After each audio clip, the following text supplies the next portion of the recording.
كيلو حسابهم تبني الساعات معطات ستمن وقلايو بزعبت وحوي نليلهم قريو كاب زغر رحيقهم قوقيرهم بلايو الفتواتهم عقيدنا حيدتهم كنت عرب يوم ذن عسو حيدهم كيبهم حج حاليهم نسفرسو عقيدنا يوزلو إلا والتواصل عقيدنا يوزلو سرايهم تفوز الطايب والله الطايب نحنا زي نغلو يلن تصم يلن نحنا زي نغلو عقيدنا يوزلو ودي يتصوتا بريوز سعر كواتات ويهويتا يبلالو مري سكتر عقلي قريب يغوه عقيدنا يوزلو إلا والتقوصم عقيدنا يوزلو سرايو نفوس الطايب والله الطايب نحنا زي نغلو يلن صم يلن نحنا زي نغلو عقيدنا يوزلو وسنو معتلو برد حيرك تزبلو كم تزدينا يوم ولا مساقلو أورينا مدر بايتاي صقر مالو نصنع حسبية عقلي تعميتنا حدا عطلال كرعاتنا عبيد يوزلو عبيد كون بصلاة عبيد يفوت صحيح عبيد يوزلو عبيد كون بصلاة عقلي لم يفوت صحيح سلام تخطاتلتنا الشانل كما يتخونوا سناي كتكونوا ناي وتر تمنيتنان بعقنانيو لومون كم وترو اقداسن واناون زينان تنتنان حزنا لكم قريبنا لنا سام موداتا مسانا صنحو لايك قبرو لايك مقبارا يترسعو آكم نماري توخم صحفو نايلو مارسي اب زوبانا زنقساقس زلو قداس معبالتات كنرينا بكل من قد ما كنفتشو كنفتنينا لومي እስከ መጀመሪያ በዚያ ክንጅምሪና በዞም ጎረቤትና ዝብልዎ ዘለው ዘጋጥሞም ዘሎ ዘውይዎ ዘለው ንጀምር insists that no nation needs permission to develop resources within its own borders, invoking the UN Watercourses Convention, which calls for equitable use of shared rivers. Egypt's response was equally forceful. Foreign Minister Badr Abdelati declared in a recent statement that the Renaissance Dam is a unilateral measure by Ethiopia, and it is illegal and violates international አሞንጎ ግብፅን ኢትዮጵያን ዘሎ መንጋር ዘድልየ ይኮነን ትእንኮ መን እንታይ ይገብር ኣሎ ጥራዩ ግብፅን ኢትዮጵያን ገጅፍ ዝኾነ ፀገም ኣለዎም ብቐሊሉ ክፍታሕ ዘይክእል እቲ ሕቶ መን እንታይ ይገብር ኣሎ ምርኣይ ጥራይ ዘድሊ ኣሞንጎ ግብፅን ኢትዮጵያን ዝካየድ ድማ ንሕና ኤርትራውያን ልክዕ ከምዚ ናይ ሆሊውድ ፊልም ትሪዮ ፅቡቅ ዝኾነ ፊልም ትሪ ማለት እዩ ኣሞንጎም ማለት ስምዒት ከትሕዘካ ኸሊ ናይቲ ክትብል ትኽእል ኢኻ ናይዞም ክልተ ጉስጥ ግን ንዓና ናይ ኤርትራውያን ብቐጥታ ጽልዋ ዘሎ ቀጥታዊ ጽልዋ ዘለዎ እዩ ምክንያቱ እንታይ ከጋጥም ያ መንጎሰን ኤርትራ ድማ ካብዚ ፀገም እዚ ካብ ፀገም ንኸስብ ኢና ክንብል ኣይንኽእልና ግን እዚ ብድሆ እዚ ንዓና ኣገዳሲ እዩ ስለዚ ኣብ መንጎ ክልቲኦም ዝካየድ ዘሎ ውድድር ብኩሉ ናይ ወታደራዊ ምትፍናን ኣለዎም ቁጠባዊ ውድድር ኣለዎም ፖለቲካ ውድድር ኣለዎም ዲፕሎማስያዊ ውድድር ኣለዎም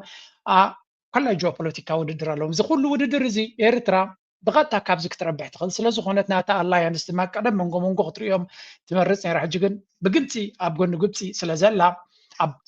نايل تفاسس دمانه ኤርትራውን ዝግባእ ጉዳይ ስለዝብል ዝበሃል ፖሊሲ ስለዘለና እዚ ጉዳይ እዚ ኔይበርሁድ ንዓናስ ዝምልከተና ጉዳይ ስለዝኾነ ኣብ መንጎ እዚኦም ክልተ ሓይልታት ዝግበር ግጥም ኣገዳሲ እዩ ሶ ኣብዚ ጉዳይ እዚ መራሒ ናይ ግብፂ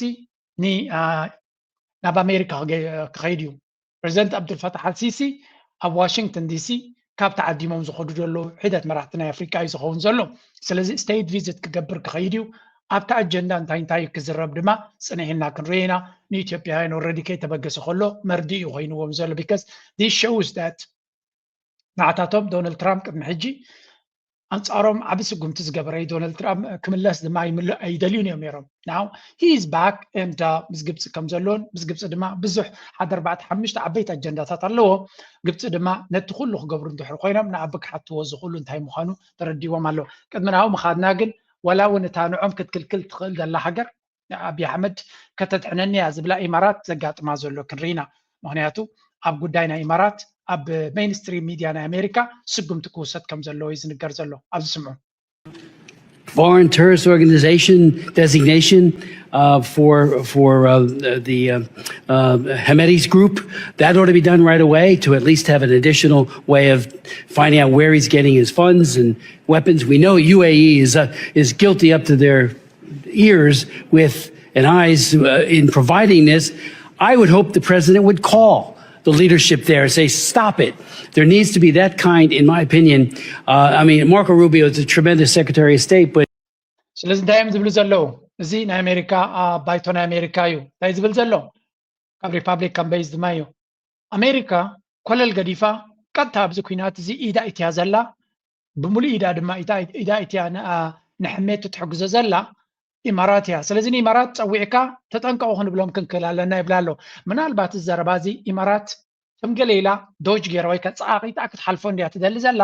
but for whatever reason ኩሉ ግዜ ድማ ካብቲ ሚድያ ከም ዘይትረቕ ትኸውን ኣላ ከምዚ ትርእይዎ ዘለኹም ኣብዚ ኣብ ዝሓለፈ ሰዓታት ሓደ ኣብ ቀረባ ቅድሚ ሓደ መዓልቲ ትርእይዎ ዘለኹም ሓደ ዓብይ መጥቃዕቲ ብRSF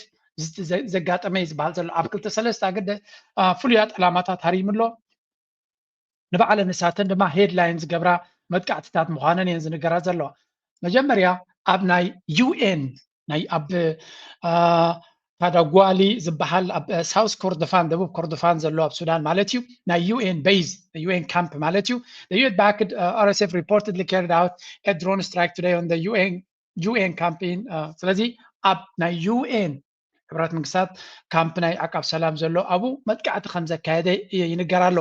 at least ናይ 3 ሚሳይላት መጥቃዕቲ ከም ዝተካየደን killing 6 peacekeepers 6 ዓቃብ ሰላም ወታደራት ቀቲሎም ኣለው ስለዚ and injured 700 ካልኦት 7 ድማ ከም ዝቆሰሉ ኩላቶም ቶም ኣውታ ተጎዲኦም ዘለው ዝበሃል ዘለው ካብ ባንግላዴሽ ዝመፁ እዮም ስለዚ ናይ ኣብ ልዕሊ ሶማላውያን ኣብ ልዕሊ ሱዳናውያን ህፃናት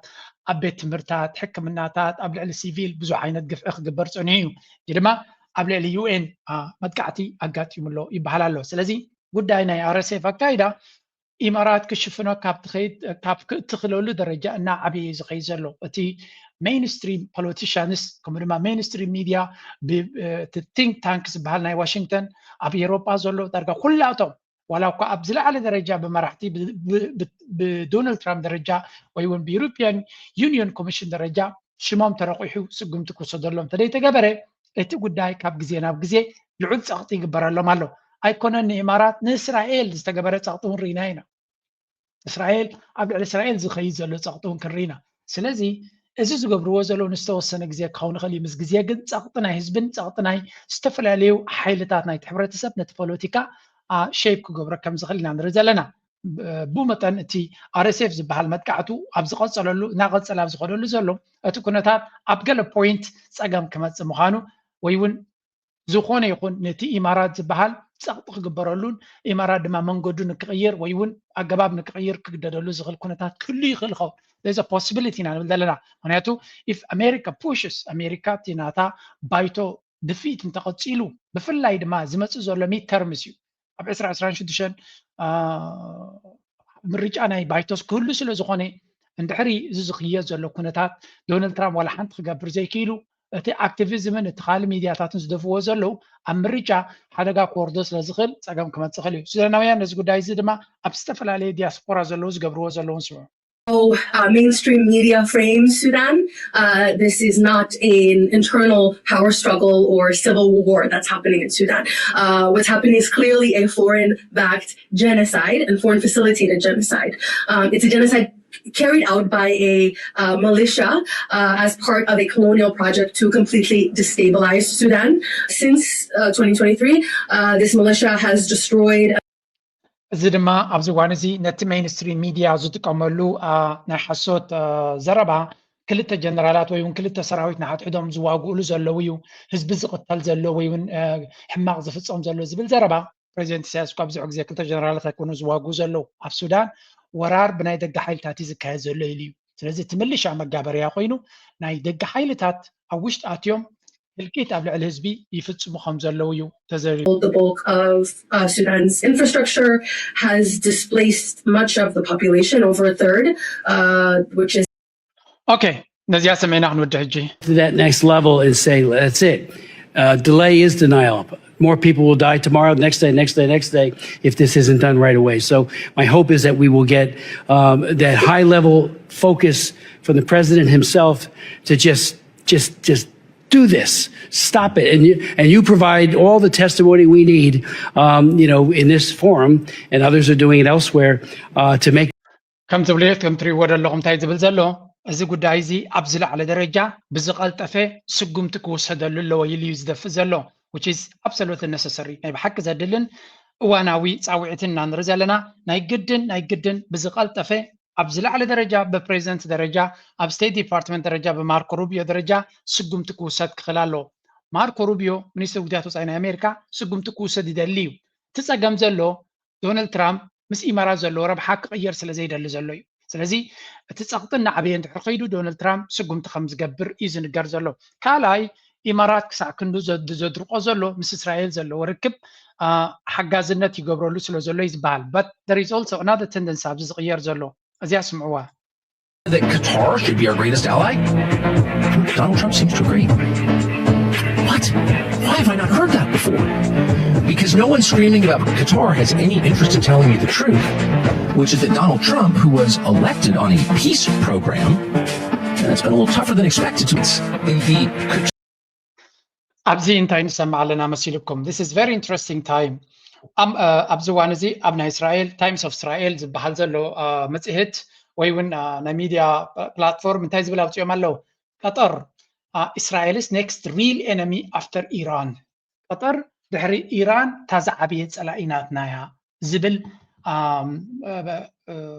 ፅሑፍ ወፂኡ ማለት እዩ እዚ ድማ እስራኤል ኣብዚ እዋን እዚ ንቀጠር ኣመነ ታርጌት ጌራ ክትሃርማ ጀሚራ ኣላ ኣብ ፖለቲካ ኩሉ ትናታ ሎቢ ይኹን ዓቕሚ ንእስራኤል ኣብ ዋሽንግተን ክሃርማ ጀሚሩ ስለ ዘሎ ነቲ እስራኤል ተኸቲላ ንፖለቲካ ኣሜሪካ ቤላ ጌራ ተቆፃፂራቶ ትኸይድ ንዝነበረ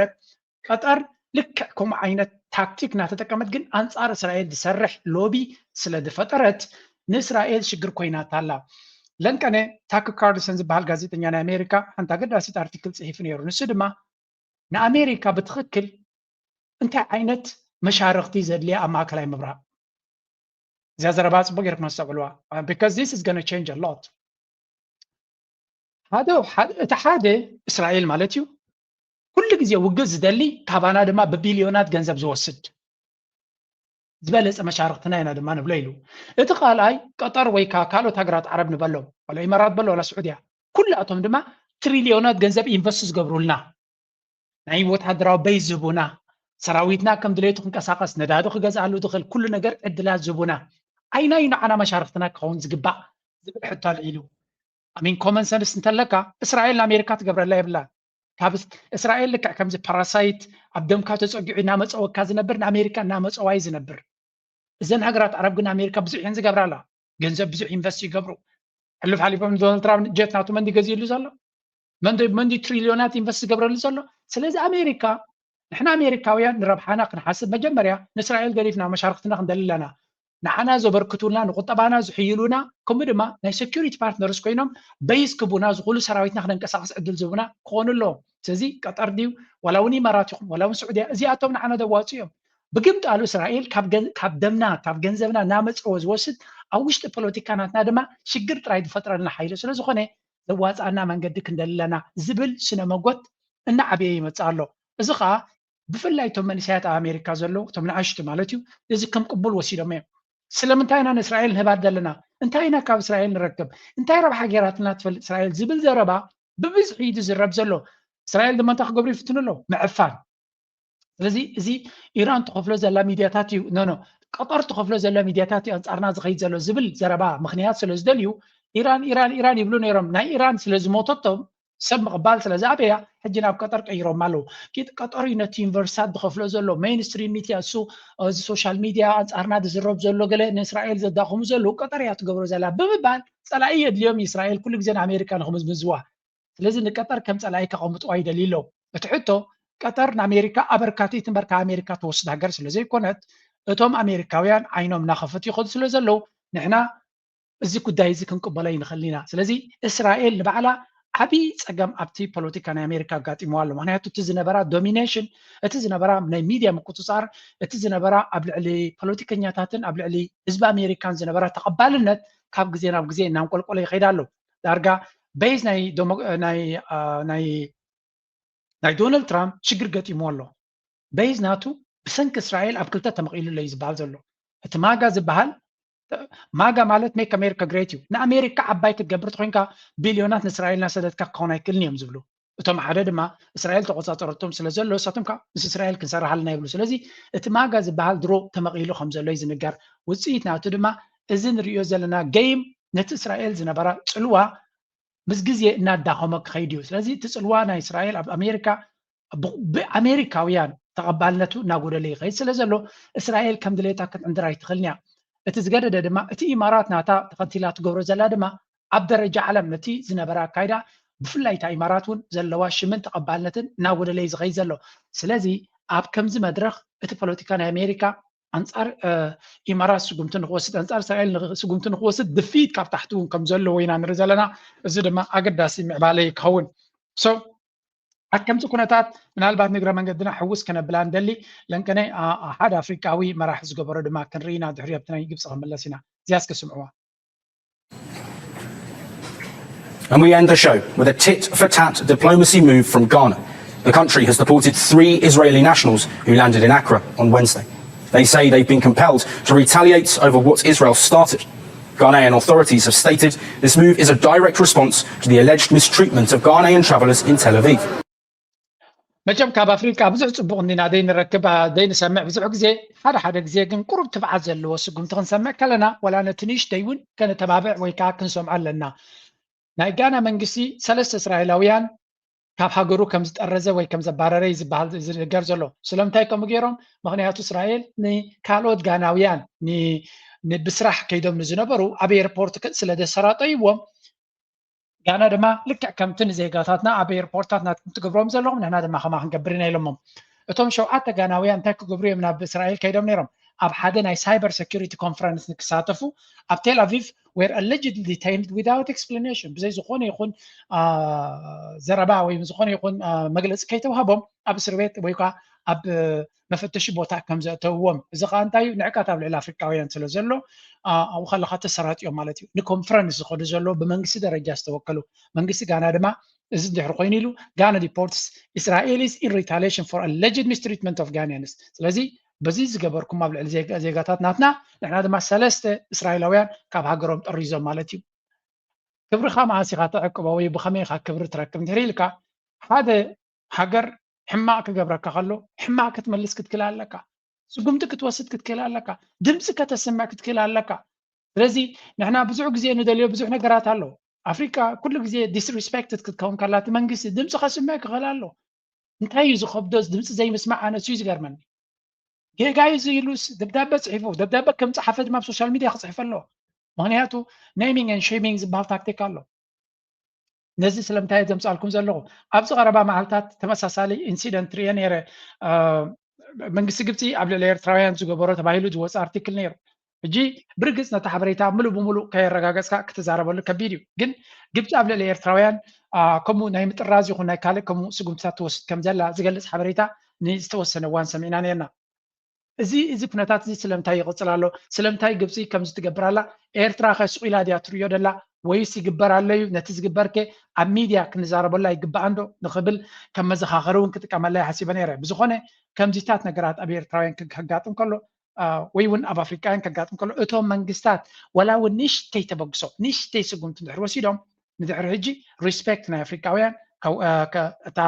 ናይ ኤርትራ ዝነበረት ኣብ ግብፂ ኣይረኸብኳን ኣለኹ ኣብ ካልእ ግዜ ከምፃልኩም ክፍትነ ብሓፈሻ እዛ ጋና ዝገበረቶ ኣተባባዒ ነይሩ ሕጂ ብዝኾነ ኣብዚ ጉዳይ እዚ ብዙሕ ፀቂጣ ክዛረብ ኣይደልን ጉዳይ ናይ ሱዳን ብፍላይ እዚ ናይ ቀጠርን ናይ እስራኤልን ዝግበር ዘሎ ንዓይ እንታይ ዝነግረኒ ምናልባት ቀጠር ኣብዚ እዋን እዚ ናብ ፅቡቅ ገፃ ስለ ትኸይድ ዘላ ኤርትራ ናታ ስትራቴጂካዊ ምቅርራብ ናብኦም ገፃ እናገበረት ተትኸይድ እውን ዝበለፀ ምኾነት ነይራ ተመሊስና ክንርኢ ከለና እቲ ቀንዲ ኣገዳሲ ኮይኑ ዘሎ ሕጂ እዚ መገሻ ናይ አልሲሲ ናብ ኣሜሪካ ዝገብሮ ዘሎ እዩ ስለምንታይ እዩ ኣብዚ እዋን እዚ ግብፂ ናብ ኣሜሪካ መኻዳ እንታይ ዕላማ ወይ እንታይ ኣጀንዳ ክህልዎ ይኽእል ወይ እንታይ ውፅኢት ከምፅእ ይኽእል ዳርጋ ሚድያ እንተነርኩም ብዙሓት ሰባት ብዛዕባኡ ከም ዝዛረቡ ዘለዉ ዝንገር ዘሎ ኣብ ዲሰምበር ኣብዛ ወርሒ 12 2015 ምስ ዶናልድ ትራምፕ ክራኸብ ምዃኑ እዩ ዝንገር ዘሎ ገለ ካብተን ነጥብታት ዘለዋ ድማ ኣዝያ ኣገዳሲት ክንርኢ ኢና እዚ መገሻ እዚ ወይ እውን ዝርክብ እዚ ወርሒ 2 ክግበር ዝግብኦ እዩ ነይሩ ወርሒ 2 ናይ 2015 ዶናልድ ትራምፕ ስልጣን ምስ ሓዘ ድሕሪ ወርሒ ቢል ማለት እዩ ክግበር ዝግብኦ ነይሩ ግን ኣጋጣሚ ኣብ መንጎ ዶናልድ ትራምፕን ግብፅን ዝኾነ ዘይምርድዳእ ስለተፈጥረ እቲ መገሻ ወይ እውን ትርክብ ካንስል ክኸውን ክኢሉ ሕጂ እንታይ እዩ ዝግበር ዘሎ ኣጀንዳ እንታዮም ክዘራረቡ ንዝብል ሓደ ቀዳማይ ቀዛ እዩ ጉዳይ ናይ ቀዛ ዶናልድ ትራምፕ ሓደ ፕላን ናይ ቀዛ ገይሩ ኣሎ ነቲ ፕላን እቲ ንምትግባር ድማ ግብፂ ኣገዳሲት ሃገር ስለ ዝኾነ discussions on the second phase of Trump's initiative and possible amendments to the 1979 Egypt-Israel peace treaty ስለዚ ጉዳይ ናይ ቀዛ ዝተገበረ በቲ ሓደ በቲ ካልእ ድማ ኣብ 1979 ኣብ መንጎ ግብፅን እስራኤልን ናይ ሰላም ውዕል ተገይሩ ዝነበረ ንዕዑ ምሕዳስ ንክግበር እዚኣ ኣሰዒርኩም ሓዝዋ እንታይ እዚኣ Egypt-Israel relations tensions have been rising ስለዚ ኣብ መንጎ ግብፅን እስራኤልን ምስሕሓብ እናዓበየ ይኸይድ ስለ ዘሎ እዚ ድማ ናብ ካልእ ፀገም ክኸይድ ስለ ዝኽእል ገለ ነገር ክግበር ክኽእል ኣለዎ እዩ ዝበሃል ዘሎ ስለዚ ኢጅፕት has reinforced troops ነዚ ነገር እዚ ንምህዳእ ከም ኣጀንዳ ተወሲዱ ምናልባት ዝበሃል ዘሎ ናይ እስራኤል ፕራይም ሚኒስተር እውን ኣብኡ መፅኡ ኣብ መንጎ ግብፅን እስራኤልን ቀጥታዊ ርክብ ክግበር ከም ዝኽእል ወይ እውን ነተንያሁን ኣልሲስን ብሓደ ኮፍ ከብሎም ከም ዝኽእል ዶናልድ ትራምፕ ይውሮ ኣሎ if that happens it's going to be a big headline ማለት እዩ ከምኡ እውን ናይ ናቹራል ጋዝ ዲል ዝበሃል ኣሎ ንዑ እውን ኣብኡ እውን ኣሜሪካ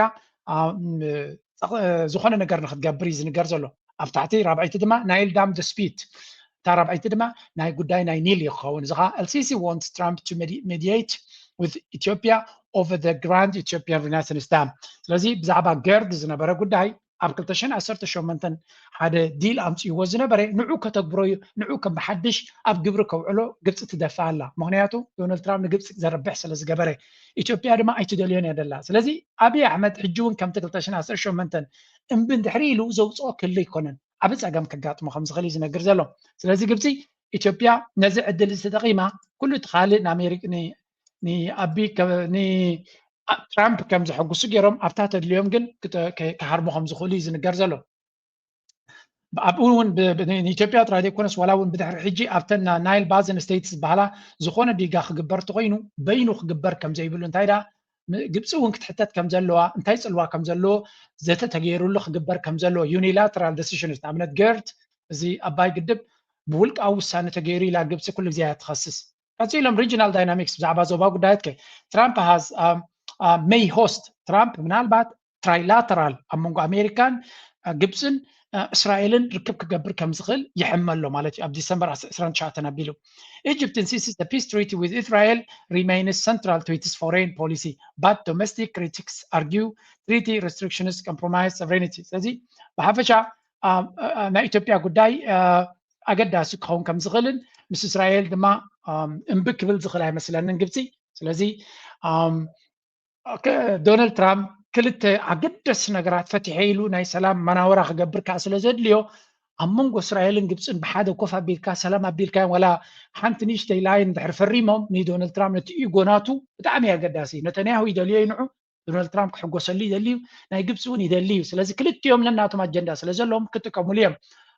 ኣብታ ጉዳይ ናቶም ዝመውድ ድማ ኣብይ ኣሕመድ እዩ ካልኣይ እውን ናይ ስዑድያ ከይዱ ነይሩ ሕጂ ድማ ናይ ግብፂ ይኸይድ ኣሎ ክልቲኦም ድማ ቀረባ መሻርክቲ ናይ ኤርትራ ብምዃኖም ኤርትራ ፅቡቅ ዝኾነ ኣድቫንቴጅስ ክትረክበሉ ትኽእል ኣጋጣሚታት እውን እናዓበየ ዝኸይድ ንመለስ ሕጂ ክመለሳ ዛርስ እዚኣ ታሪካዊ ጠላት ከጀርባችን ሊወርድ በፍጹም አልቻለም። ኢትዮጵያን እረፍት ካልነሳናት በስተቀር እኛ መኖር አንችልም የሚሉ የሚቀሰቅሱ ህገ መንግስት ውስጥ ያስገቡ ሀገሮች አሉ። ሁሉም ውጊያው ባለቤት አለው። ባለቤቱ ደግሞ ታሪካዊ ጠላት ነው። ሽምቅ ውጊያ ላይ ማትፈሩ ደግሞ ዋናው የዚህ ሀገር ችግር ሽምቅ ውጊያ ስለሆነ አንድም ኢትዮጵያን የሚመለከት ኢትዮጵያውያንን የሚመለከት ጦርነት ኢትዮጵያ ውስጥ የለም። ስለዚ ኣብዚ ዋን እዚ ከም ትሪእዎ ዘለኹም ኣብ ነፍሲ ወከፍ መድረክ ዝተዋህቦም እንታይ ዝብል ስነ መጎት እዮም ሒዞም ዘለው መንግስቲ ብልፅግና ኣብይ ኣሕመድን በዓል ጁላ ዝመርሕዎን سعتت ديبلهم ولا حتى جيجازو يبلهم ملاعق تخينهم كل تاوشت إثيوبيا زكايات زلو صقمات بقداينا إثيوبيا زخونه يكونن تايدا نايدا قتلو خو زلوهم ترايم زك على سنا زلوهم برنحنا أبزع عدزي ملاعقتينا أنا محاضر دلنا يزبل زلو سلازي من يوم كتوم نتوم أبوشت عدنا أب ناي أولا يخون ناي فان يخون ناي تقرا يخون ناي كالوت حيلتات كله نزو كله زبقسو زلو من يوم زبلو زلو ناي دق حيلتات يوم أن برجس أبزع ناي دق حيلتات تبل دلا نمن يوم كم زلو زت أفعلنا مثلا يرترا قدامي تلا ونور دفور كالي انت يوم زبلو زلو and then constantly plotting against Ethiopia كل جزء ما خم يوم زقبرنا يوم زبلو the owner of the war أتي وجد ما وانا اللو ثم أنا زهر منازلو he argues that while there are guerrilla fighters and conflicts on the ground, the true owner of the war is the historical enemy of the people. So again, زوم سبات زياتهم تغلالا أب denial ويون أب political discussion كتجبر يتخليها خم النابل كخلها يعني نهي زب حتو كمون زخلو من إسي مشاهد قصر أنصارك نمنجسز أكل جنبارات كيلو زواج كان زراق فكان انتلقينو زمار كان انتلقينو شفت هاي الكخت حزوك تنعق أي تخليها 3 عمت درجي أنصاري يرتق واقع كله كما سال سنة مقوتي زجبرنير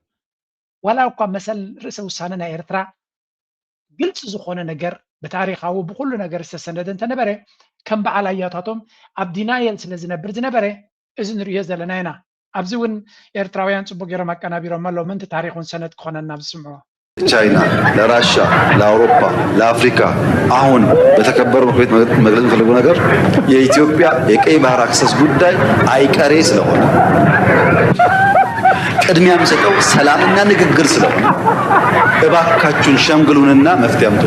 እንደዚህ አይነት የአካባቢያችን እብሪተኞች ደግሞ የሚገባቸው ቋንቋ ዲፕሎማሲ ሳይሆን አፍጫቸው ማለት ነው። لنا أتي فخراء تزربا كم يلي زغطل زلو ولا حنت استغير نجار نريا لنا منقص هاي المريم زبلو زنبرن دفكرو زنبرن تقمتي له جدما نتا تاني منقص هاي المريم زيت هاي زبل زلو قداينا بحري زيت الرفس لزخونه كلها طمطم أبيت حجرات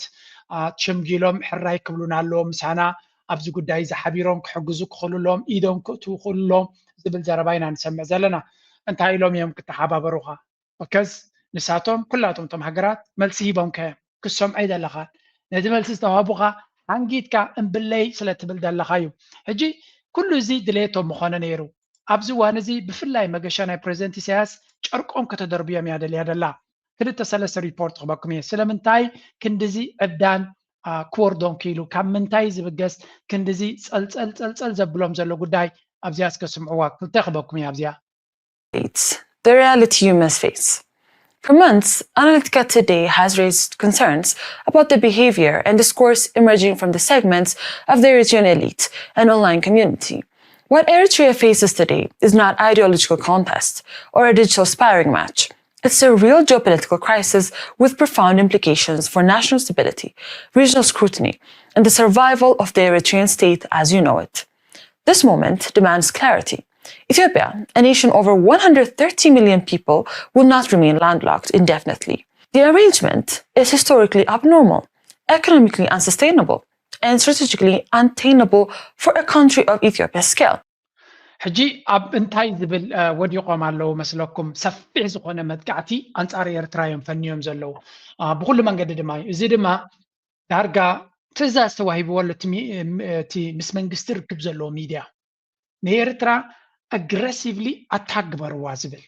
attack بروا زخانتايو نسبة إرترا نحوارو كتكسنا يكونكم من أنا جدني نازنا جرزوكن رغبة سلام تايم كم زبل زلوا بحيلي بقول سمام كجبرو خمسة يقولوا تردي ومالو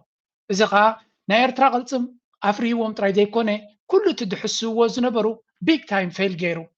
زلان كنا نسمع زلنا دما وتصيت نايت ودكتهم كم زخانيو أبز سمعجي كل سبيزنا جرام زلوا.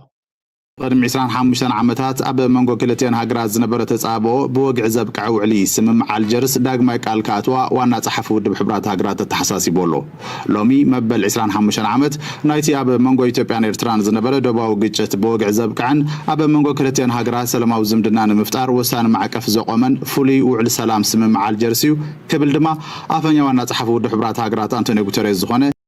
Yes. ስቴፋን ዱጃሪክ ኣብ ዘውፅኦ መግለፂ ሓቢሩ And today marks the 25th anniversary of the Algiers Agreement, a landmark peace treaty that formally ended the border conflict between Eritrea and Ethiopia and established a crucial framework for peaceful relations between the two nations. In a statement we issued this morning, the Secretary-General reiterated the steadfast support of the United Nations for the Algiers Agreement. At a time of renewed tensions, the Secretary-General urges Eritrea and Ethiopia to recommit to the vision of lasting peace and the respect for sovereignty and territorial integrity embodied in the Algiers Agreement, and strengthen efforts to build good neighborly relations. ስለዚህ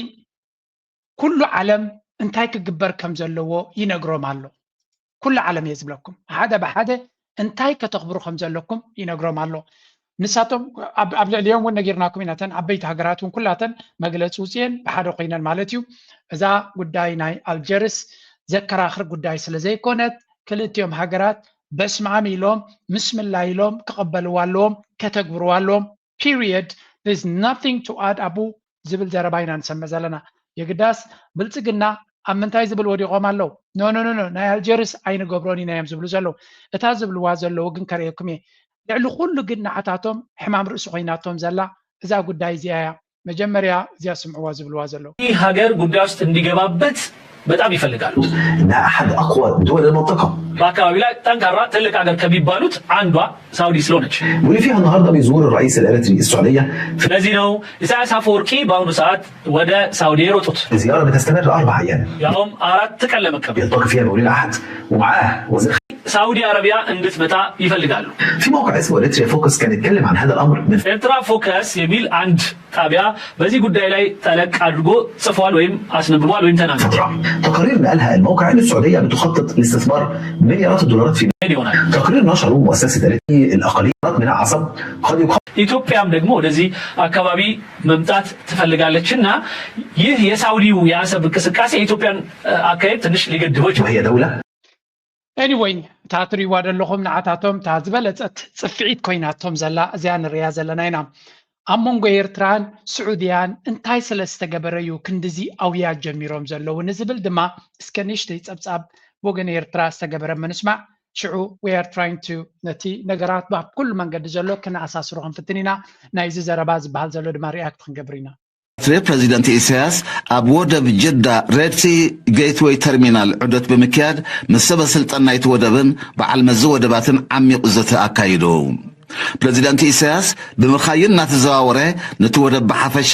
ንተርሚናል ኮንቴይነራት ድማ ብፍላይ ድሕሪ ምዕዛብ ምስ ፕሬዚደንት በዓል መዚ ወደባት ስዑድ ዓረብ ኢንጂነር ስሌማን ቢን ኻልድ አልመዝሩዕ ከምኡውን ፈጻሚ ኣካየዲ ስራሕ ወደብ ጅዳ ኣሼኽ ዓምር ዓሊ ርዳን ዋና ኣመሓዳር ናይቲ ወደብ በድር አልዑተይብን ኣብ ዝውሃብ ኣገልግሎታትን ኣገባባት ስራሕን ብሰፊሕ ይዘትዩ እቶም ሰበስልጣን ነቲ ወደብ ዘመናዊ ንምግባር ንዝተገብረ ወፍሪ ሓንቲ መርከብ ኣትያ ክሳብ ትወፅእ እትኽተሎ ድሕነት ጸጥታዊ ውሕስነት ጽፈትን ስሉጥነትን ዘረጋግጽ መስርሕ ተዓጢሩ ዘሎ ቴክኖሎጂን ዓቕሚ ሰብን ተዋዲዱ ዘሎ መሳርሕታትን ስርዓተ ምሕደራን ከምኡውን ኣብ መንጎ ዝተፈላለየ ኣካላት ዘሎ ናይ ስራሕ ምትእስሳር ዘብርህ ስእላዊ መግለጺ ኣቕሪባ ኣብዚ መዳይ እዚ ምስ መንግስቲ ኤርትራ ብሽርክነት ንምስራሕ ዘለዎም ድሌት ብምርጋጽ ድማ ንዑደት ፕሬዚደንት ኢሳያስ ዓብዪ ግምት ከም ዝህቦ ኣነጺራ ፕሬዚደንት ኢሳያስ በወገኑ እቲ ዑደት ተበፂሑ ንዘሎ ምዕባልን ምዕዛብን እንታይ ክግበር ከም ዝከኣል ንምዝራብን ዝዓለመ ምዃኑ ብምጥቃስ ኣብ ቀይሕ ባሕሪ ዝርከባ ወደባት ንሓበራዊ ልምዓትን ብልጽግናን ዞባዊ ርግኣትን ከገልግላ ምእንቲ ርእይቶ ኤርትራ እቲ ዝግበር ወፍሪ ካብ ኣብ ምውድዳር ኣብ ምምልላእ ከተኩር ካብ ናይ ጸቢድ ዞባዊ ዕዳጋታት ድማ ናብ ኣህጉራዊ ዕዳጋታት ዝጠመተ ክኸውን ዝብል ከም ዝኾነ ኣገንዚቡ ኣብ ወደባት ዝግበር ወፍሪ ዓውድታት ትሕተ ቅርጺ ምዕሩይ ስርዓተ ኣገልግሎትን ቁጠባዊ ምትእስሳርን ስለ ዘጠቓልል ካብ ብፖለቲከኛታት ብሞያውያን ክምራሕ ኣገዳሲ ይኸውን ዝበለ ፕሬዚደንት ኢሳያስ ኣብ መንጎ ወደባት ኤርትራን ስዑድያን ዝህሉ ምትሕጋዝ ኪኖ ምሃብ ኣገልግሎትን ክልታዊ ቁጠባዊ ረብሓን ኣብ ምስግጋር ፍልጠትን ምርጋጽ ኩሉ መዳዊ ሓበራዊ ምዕባለን ዝባዊ ምትእስሳርን ከተኩር ከም ዝግባእ ኣስሚሩ ኣሎ ቀዳምነታት ኤርትራ ኣብ ምዕባል ወደባት ብዝርዝር ዝገለጸ ፕሬዚደንት ኢሳያስ ኣብ ሓፈሻዊ መርሓ ጎደና ንምስምማዕ ቀጻሊ ርክባትን ምምኻርን ከም ዘድሊ ኣብርሂቡ ብኻል ወገን ድማ ፕሬዚደንት ኢሳያስ ምስ ወከልቲ ኣካየድቲ ኣካላት ማሕበረኮምን ሃገራውያን ውዳበታትን ጅዳን ከባቢያን ኣብ ዝገበሮ ርክብ ንህሉ ኩነታት ሃገር ብመንፅር ዞባውን ዓለማዊ ምድሆታት ሓፈሻዊ ልምዓታዊ ፖሊስን ስትራቴጅን ኤርትራን መድረኻዊ ተራ ዜጋታትን ከምኡውን ምስ ንግስነት ስዑድ ዓረብ ዘሎ ዝምድናን ሽርክነታዊ መደባት ንምትግባር ዘሎ ድልየትን ድሕሪ ምብራህ ኣብ መላእ ዓለም ዝርከባ ማሕበረኮማት ብምሕያል ኣበርክቶ ንምዕዛዝ ብዕቱብ ተታሒዙ ዝስርሓሉ ዘሎ ሃገራዊ መደብ ከም ዝኾነ ገሊጹ እቶም ወከልቲ ብወገኖም ዝተዋህበ መግለጺ ንቕሓቶም ኣበሪኹ ኣበርክቶኦም ንምዕዛዝ ከም ዝሕግዝ ብምሕባር ከም ወትሩ መሳርዖም ኣስጢሞም ካብኦም ዝሕተት ዘበለ ንምምላእ ዘለዎም ቁርብነት ኣረጋጊጹ ሕጂ ኣብዚ ንሪኦ ዘለና እዚ ጉዳይ እዚ ንዓታቶም ካሕምሞም ብርግጽ ከምቲ ንሳቶም ዓሰብ ዝሓልሙ ዘለዉ ወይ እውን ዓሰብ ዝጥምቱ ዘለዉ ከፀልሎም ከም ዝኽእል እዚ ጉዳይ እዚ ንማንም ከይተዛረብካ ክትግምቶ ትኽእል ጉዳይ ስለ ዝኾነ ብዙሕ ዘረባ ዘድልየ ይመስለንን ኤርትራ ምስ ስዑድያ ትገብሮ ዘላ ካብቲ ኣቀባብላ ናይቲ ኤርፖርት ዝረገፀሉ ጀሚርካ ክሳብታ ናይ መወዳእታ ግዜ ክትሪኦ ከለካ ቨሪ ሃይ ሌቨል ኢንቪቴሽን ከም ዝነበረ ትርኢኻ ምክንያቱ እቲ ሬድ ካርፐት ንባዕሉ እቲ ፕሮቶኮል ይነግረካ እዩ ኣተኩሮ ናይቲ ዝምድናታት እንታይ ከም ዝኾነ ስለዚ ዲስ ኢዝ ማይ ኣነ ናተይ ትዕዝብቲ ማለት እዩ ንስዑድያ ኣብዚኣ ጉዳይ እዚኣ ሎክ ገይሮም ብዝቐልጠፈ ናብ ስራሕ ክንእትዋ እንተዘይክኢልና ደን ብፍላይ ኣነ ናተይ መረዳእታ እየ ዝብለኩም ዘለኹ ኤርትራ ምስ ቻይና ፈቲና ኣላ ዲል ክትገብር ንነዊሕ እዋን ሰሪሓ ብወደባት ይብል ኣለኹም ጠቕላላ ብቢዝነስ ምስ ራሽያ ምስ ኤውሮፓ ለሰይ ምስ ጥልያን ምስ ግብፂ ምስ ካልኦት ተገይሩ ናይ ኤውሮፓ ናይ ቻይና ናይ ራሽያ ብዙሕ ቫርያብልስ ኣለዎ ምስ ስዑድያ ዘሎ ግን ምክንያቱ ንኣብነት ቻይና መወዳድርታ መን እዩ ኣሜሪካ እዩ ወይ ካልእ እዩ ስለዚ ኣብቲ ቦታ ናትና ቀልጢፋ ኣብ ወደባት ዘተኩር ሓይሊ ድሓር እዚ ክርዳእና ዘለዎ ቻይና ንኣፍሪቃ ብስእሊ እያ ትሪኣ ኣብ ስዑድያ ቦታ ኣለዎም ኣብ ግብፂ ቦታ ኣለዎም ጅቡቲ ድማ ሶም ይቆፃፀርዎ ስለዚ ካብ ጅቡቲ ስግር ኢሎም ኣብ ዓሰብ ኢንቨስት ክገብሩ ኣይደልዩን እዮም ኢትስ ናት ደዋፆም ኣይኮነ ወይ እውን ብዓይኒ ቁጠባ ክትሪኦ ከለካ ክልተ ተወዳደርቲ ክገብርላ ጅቡቲ እውን ክትኣብዮም እያ ነግድ ስለዚ ቻይና ኣብ ወደባት ናይ ኤርትራ ኢንቨስት ክገብሩ ይደልዩ ኣይደልዩን ድሕሪ ኢልካ ብዓይኒ ኢኮኖሚ ክትሪኦ ከለካ ማይ ብድልውነት ከይህልዎም ይኽእል እዩ ስለዚ ኩሉ ግዜ ክትክል ኣለካ ኮምፒቲሽን ናቶም ስዑድያ እንታይ ይብሉ ገለገሊኦም እጂ ስዑድያ ጅዳ ዘለዋ ወደባ ዘለዋ እንተ ክትገብር ኣብ ዓሰብ ትገብር ቢካዝ ኣብ ኤርትራ ባስዑድያ ኣብ ዓሰብ ኢንቨስት ዘይገይራ መወዳድርታ ኣብኡ መፅዩ ነቲ ቢዝነስ ናታ ክምንጥላ ስለ ዝኽእል ዳትስ ዋይ ፕሪሚየም ቦታታት ሪኢኻ ንስኻ ክትህሉ ኣለካ እንተደይለካ መቐናቕንትኻ ክመፆ ይኽእል እቲ ቦታ ስለዚ ዶሚኔት ድማ ኮምፒቲሽን የምፃልካ ዶሚኔት ድማ ይገብረካ ስለዚ ስዑድያ ሃዝ ኤቭሪ ሪዝን ናብ ኤርትራ ኢንቨስት ክትገብረሉ ትኽእል ትሕቶ ኤርትራ ነዞም ሰባት እዚኣቶም ሎክ ክትገብሮም ትኽእል ዶ ክትደፍኦም ትኽእል ዶ ወይ እውን ደፊኣ ክትእትዎም ትኽእል ዶ ይትሕቶ ሓደ ግዜ ኢንቨስትመንት ወላ እኳ ፅቡቅ ኮይኑ እንተተሰማዕካ ወረቐት ዲሌይ ታክቲክስ ኣለው እንታይ ትገብር ነቲ ቦታ ትሕዞምሽ ከይጀመርካ ግን ግዜ ትመጥጥ ስለምንታይ ትመጥጥ ዋይ ሹድ ኢንቨስት ብፍላይ ናይ ጂኦፖለቲካ ውድድር እንድሕር ኮይኑ እቲ ጉዳይ ገንዘብ ከኢንቨስት ከይገበርካ መብፃዕና ገበርካ ሕራይ እናበልካ ተኸፍተብሎ ንስኻቲ ገንዘብ ካብ ካልእ ትጥቀመሉ ስለዚ ኤርትራ ከን ኤርትራ ሪሊ ፎረስት ነዞም ምሳ ዝቐርቡ ዘለው ናብቲ ቦታና መፅኦም ንክሰርሑ ንግዜ ክንገድፎ ኢና ንኣብነት ቻይና ብኤርትራ ኢንቨስት ክትገብር ስለዘይደሊ ይኮን ሜቢ እቲ ኤርጀንሲ ወይ ቀዳምነት ስለዘይትቦ ዘላ ምክንያቱ መወዳድርቲ ስለዘይረኣዮ ዘሎ ነቲ ሒዛቶ ዘላ ድሓንቀስ ኢልና ንገብሮ ኣብ ካልእ መወዳድርቲ ዘለዎም ቦታታት ኢንቨስት ንግበር ምንታን ከይንቀደም ልክዕ ከምዚ ትሑዝ እንድሕር ገይሮም ከነዓኻ ኣብቲ ውድድር ዘለዎ ቦታ ኣብዮም ኢንቨስት ዝገብሩ ምንታን ከይቅደሙ እዚ ንሕና ትሑዛት ክንከውን የብልናን ይስሕቶ ንዝኾነ ሓያል መፅኡ ንዓና ሒዙ ትሑዛት እዮም እዚኦም ኢሉ ገዲፍና ከይድ የብሉ ከምዚ ነቲ ዘሎ ቦታ ከምዚ ከስሮ ክንገብር ኣለና ኣማራፂታት ምምፃእ ኣድላይ እዩ ንሕና እዚ ወገን ኤርትራ ናትና ዝግበር ዘሎ እዩ ምስ ጥልያን ብዙሕ እንቅስቃሳት ሪና ኣብ ባይታ ግን ክሳብ ሕጂ ዝረአ ነገር ኣይረኣናን ኣለና ብዓብዪ ከም ዝረብ ዘሎ ስለዚ ስዑድያ ካ ሕጂ ከምኡ ኮይኑ ድዩ ክሓልፍ ወይስ ናብ ተግባረ ክመፅእ ክእል እዩ ዊ ዶንት ኖው ኢትስ ሪሊ ዊ ዶንት ኖው ካልእ ብዙሓት ኤርትራውያን ዝፅበይዎ ነገር እዩ ንስዑድያ ግን ኣገዳስነት ስለ ዘለዎ ንመለስ እጂ እቶም ኢትዮጵያውያን ክንምንታይ ራዕዲ ኢትሎም ኣሎ እዚ ጉዳይ እዚ ኣነ ዝገርመኒ ግን ትናቶም ንሕና ሕራይ ምዘዋፃና ምስ መሻርክትና ምስ ከባቢና ተመሳሳሊ ዕላማ ዘለዎ ኢና ዲል ንገብር ዘለና ትናቶም ግን እቲ ዕዳን ናቶም ናበይ ገጹ ይወስዶም ከም ዘሎ ከረየክሜ ሕጂ ተመሊሰ ኣብታ ንሶም ዝብልዋ ፀንሑ ንሽተይ ካች ኢትዮጵያ ጋር በተያያዘ ኮንፍሊክት ሊፈጥር የሚችልና ኢትዮጵያ የምትፈልገውን ነገር በቀላሉ ላታገኝ የምትችልበት ሁኔታ ይኖራል። ሌላው በተቃራኒው ነው የምለው ኢትዮጵያ ሳውዲ እንኳን አሰብን ብትይዝ በስምምነት ቢያንስ አሰብን እንኳን ኢትዮጵያ ባታገኝ ነገር ግን በአካባቢው ላይ ባህር በርን የማግኘት እድልን ሳውዲያ ይህን ያህል ትጋፋታለች ብዬ በፍጹም አላስብም። قوة اقتصادية ደረጃ ሊያደርስ የሚችል አንድ ወደፊት የሚሄድ እንትን ነው እንቅስቃሴ ነው በኢሳያስ አፈወርቂ በኩል እየተደረገ بصراحة وضوح. وجود السعودية يعني يعتبر هنا تقويض لطموح الطموحات አሰብ ወደብ ላይ ማንም መጥቶ ክሌም እንዳያደርግ ወይም እንዳይጠይቅ በር መዝጊያም ይሆናታል ነው የሚለው። በቃ አሁንማ አለችበት ሳውዲያ እንዳልሰጣችሁ ምን ላደርግ የምትልበት ምክንያት ታገኛለች። احنا بنتكلم على تحالف مصري سعودي يعني مصلحة مصر. ይህ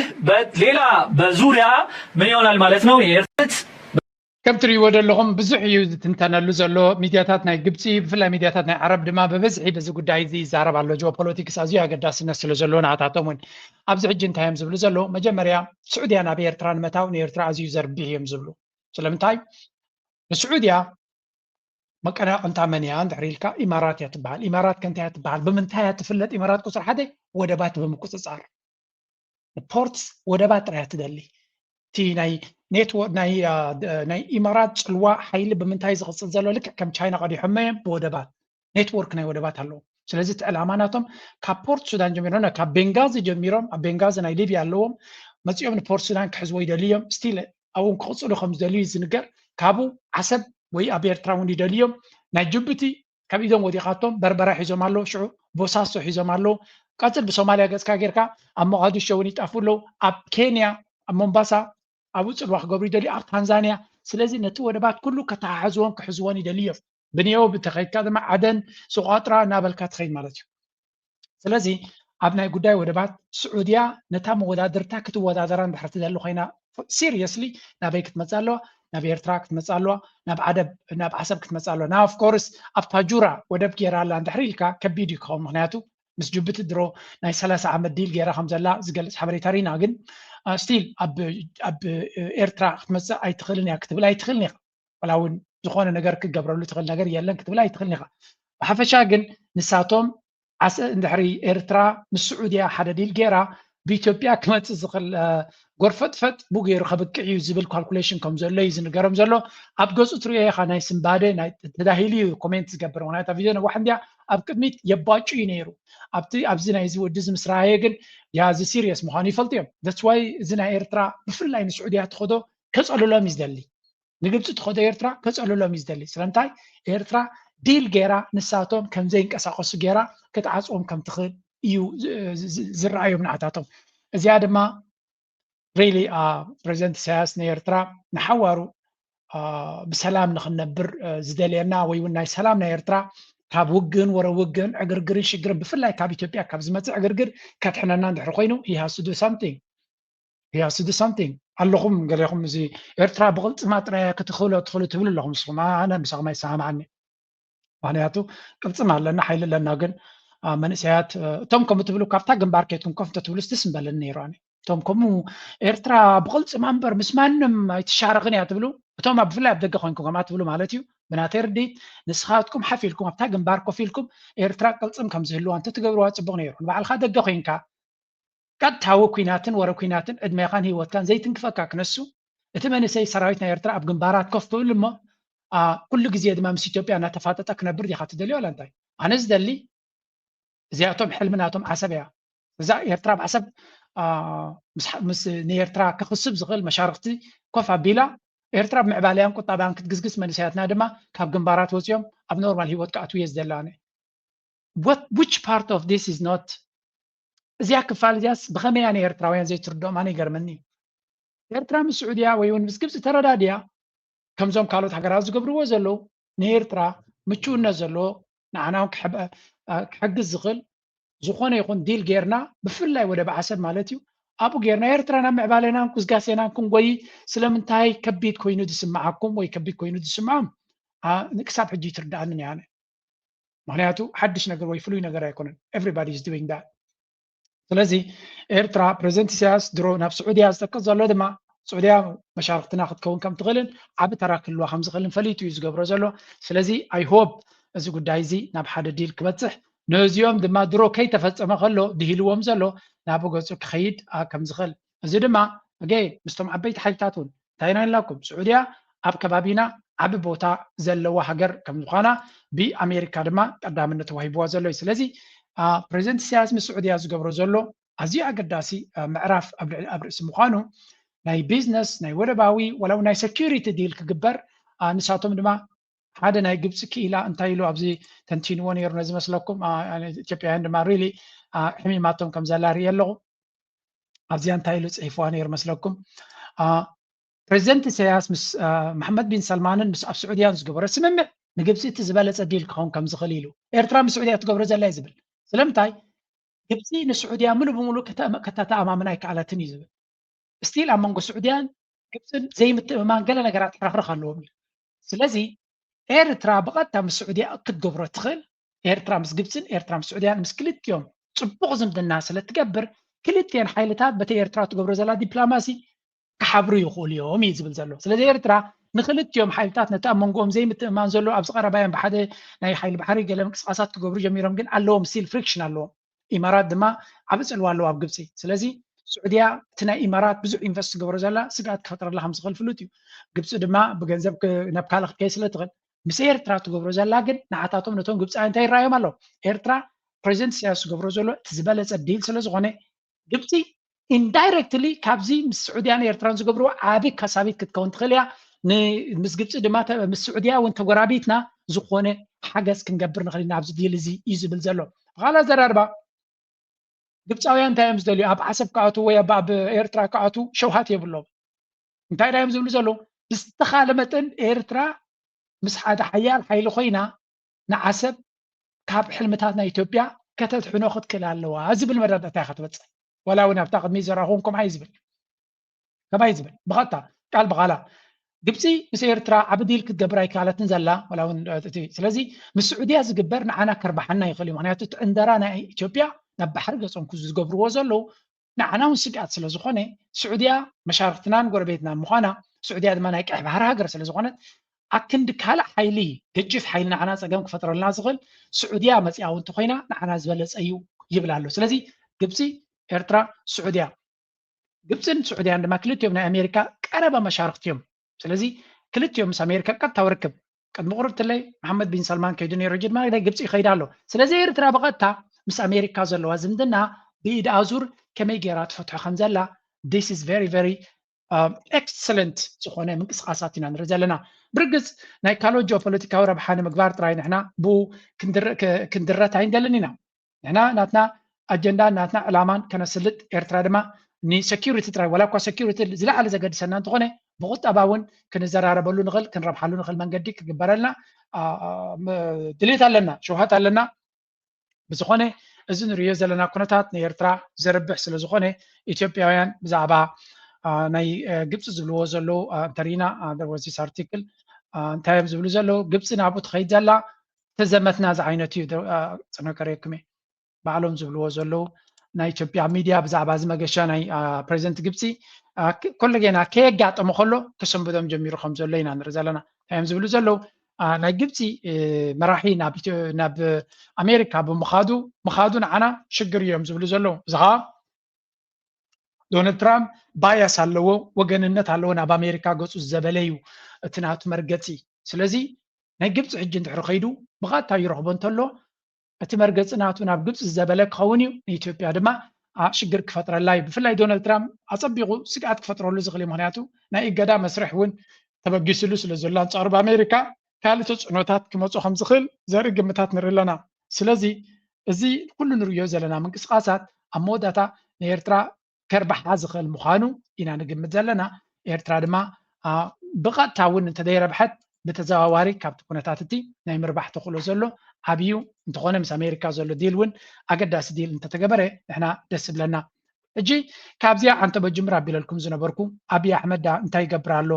ኣብዪ ኣሕመድ ናበይ ገፁ ይጎይሎ እንድሕር ኢልኩም ድማ እዚያ አስከራይዋ አነስ ግርም ይዝብለኒ Iran and Ethiopia have signaled a renewed push to deepen political, economic, and cultural cooperation, positioning their expanding relationship within a broader realignment of global and regional diplomacy that increasingly places the Horn of Africa at the center of international engagement. The commitment was underscored during high-level talks in Tehran, where Iran's parliamentary speaker, Mohammed. The visit marked one of the most senior Ethiopian parliamentary engagements in Iran in decades and came as both countries seek to leverage their recent كم تريوم دلهم أبي أحمد دبلوماسي بخل مسابقة مثلا ناب إيران هذا الأخ سديدو خمسة لوينا نرزلنا إيرترامس إيران ركب على وايلهم نقوم مشيتن منين قبلوا زوعلو كي حفروقن كم زاتري ومزلهم انتهي قبر له بس إيران ركب قبر له ما يبدرون نخجازي زخاون دخل أزر ركب زقبر زلو بس إسرائيل ركب كقبر تانيو مس إيران مس إماراتن مس إسرائيل ركب زلو وناب إيران كيدو ركب كقبر تأجم زي ولا حاجة نرزلنا and I'm telling you إزيا قد إزيا إيرتران تتقبران إيرا تلا رستم خنا نيرو اتباياس نايت ميديا دما حدا كابتي أمنا زغط عن زلو قد إيسو سلامتاي إيرترا تقبر نجر بقرب أن تقطعتله نيرترا كتك عزفتن ميديان أكايدان نرلنا بقمت قالوا اتي إثيوبيا تقبر نجر كم دليتهم كودغلو زاربهم يله زغربهم يله they can do anything لذي حدا كابتي زي ميدياتات لن كانت تقبروا زلون تاريخهم إيرترا كاب إيجاد كيدايا نزبل أبزي حنت رايوزي article دحر article إيرترا كاب إيجاد وزيا إيجاد من يبدأ بإيرترا تجاربه لذي again أبي أجندة يخونا له زغان تايز قبرلك إيرترا تقبروا من قصاصات أجندة مقبار إيرترا تصبغ دبلوماسي ركبن شركنا تنكت قبر كلا إيرترا نشتي تنساتهم ديدا اللي وخون كل دما عابي نوصن زربان تهديدن جي زي إيرترا كاب إيجاد وزيا أواجنا يكوينات جيروم تجاربهم كريكمي بحفشة انتهينا نرد لنا النساء إثيوبيا تقبروا مس إيران تقبروا ركب كم نبور جيرو كريان نازفتن مزخون يكون حيلك الرغب خلي إثيوبيا ولو مس ديابلوس ركب كقبر خلي quite normal إثيوبيا إيرترا تقبروا جن السعودية أنت جيرا مس جبس أنت جيرا كل جزء حماق مخانو كزارب زخيل بزعبا إيرترا مس جبس تقبروا صبغ دبلوماسي كند زارب BBC بريزنت سياس مسو زخيز نبر عثمان صالح تاسل جيجا نيرا بزعبو كتنتني دمرت لذي إيرترا ستيل عبي أجمع كاب ميديا كم زلوان بزع تعرض خامن دما كم كدلنا مخانو مجمعات كدلنا يو سلذي إزاي تكون الناس مستقبلك رياليتي عبل لنا زلوا كنا طريقة هنا بزع سرح بزع دخام بزع من قصاصات كدلنا زغل حجر مخاننا نرزلنا تانكس قادجن أملاك كل جزء نتي أب كبابينا زقاتن بدوتات نتصبقنا يزقبرو نتصبقنا نسناينا يزقبرو حجون ترينا كل تزقاتم زلو كنتات نيرترا نابتصبق آغاز ويزخد الله زلو كبلي دالي حجي نابتي جلوبال نيوز كساق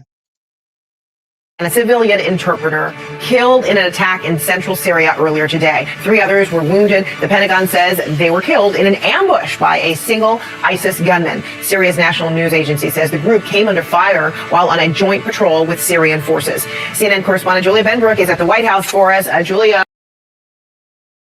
And a civilian interpreter killed in an attack in central Syria.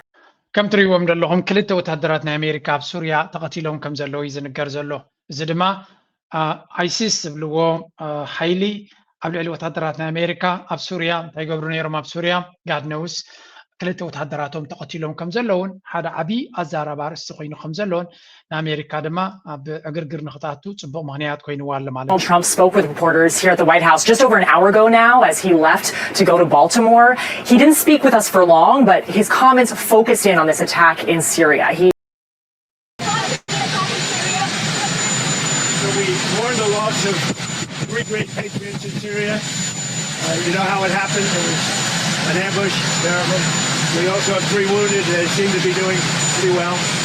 But we mourn the loss. These are three great. كم تريوم زلهم كلتا وتهدرات أمريكا أبو أبلعلي وتهدراتنا أمريكا بستقبرة متكعتي كم استقاتلي يزنقر زلو الزدما أمريكا العلق قطع فتيرو خمزلون أمريكا دما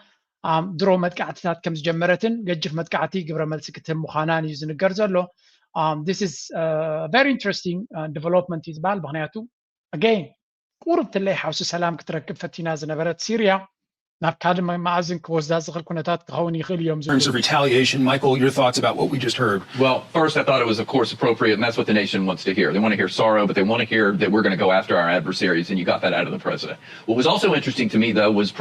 the president's knowledge of what's going on in Syria generally. Remember, there's a new leader there, and we actually had him over here to the United States, and we've been experimenting with loosening some of the sanctions so that they might be able to grow economically. He's not already talked with this new president of Syria. He's expressing solidarity with him. He's saying they were attacked also in addition to us. So he's sort of growing the conflict outward and saying, you all need to help us. This is against the both of us. ብሓፈሻ እንታይ እዮም ዝብሉ ዘለዉ ነታ ኣብ ኢራን ዘሎ ኩነታት ነው ኣብ ሱርያ ዘሎ ኩነታት እቲ መንግስቲ ይኮነን ከምኡ ገይርዎ እቲ መንግስቲ ምሳና ኣብዚ ፅቡቕ ዝምድና ኣለዎ ኣብ ልዕሊኦም እውን እዩ መጥቃዕቲ ተኸይዱ ዘሎ ስለዚ ብሓደ ኮይና ሓግዙና ንሕና እውን ነቲ ፀላኢ ዘሎ ንምውዳቕ ክንሕግዝ ኢና ዝዓይነቱ እዩ ዝስማዕ ዘሎ እቲ ዘረባ ማለት እዩ እዚ ኩነታት እዚ ናበይ ገፁ ክኸይድ ከም ዝኽእል ብዙሓት ሓይልታት እዮም ዝትንትንዎ ዘለዉ መጀመርያ ክልተ ወታደራት ናይ ኣሜሪካን ሓደ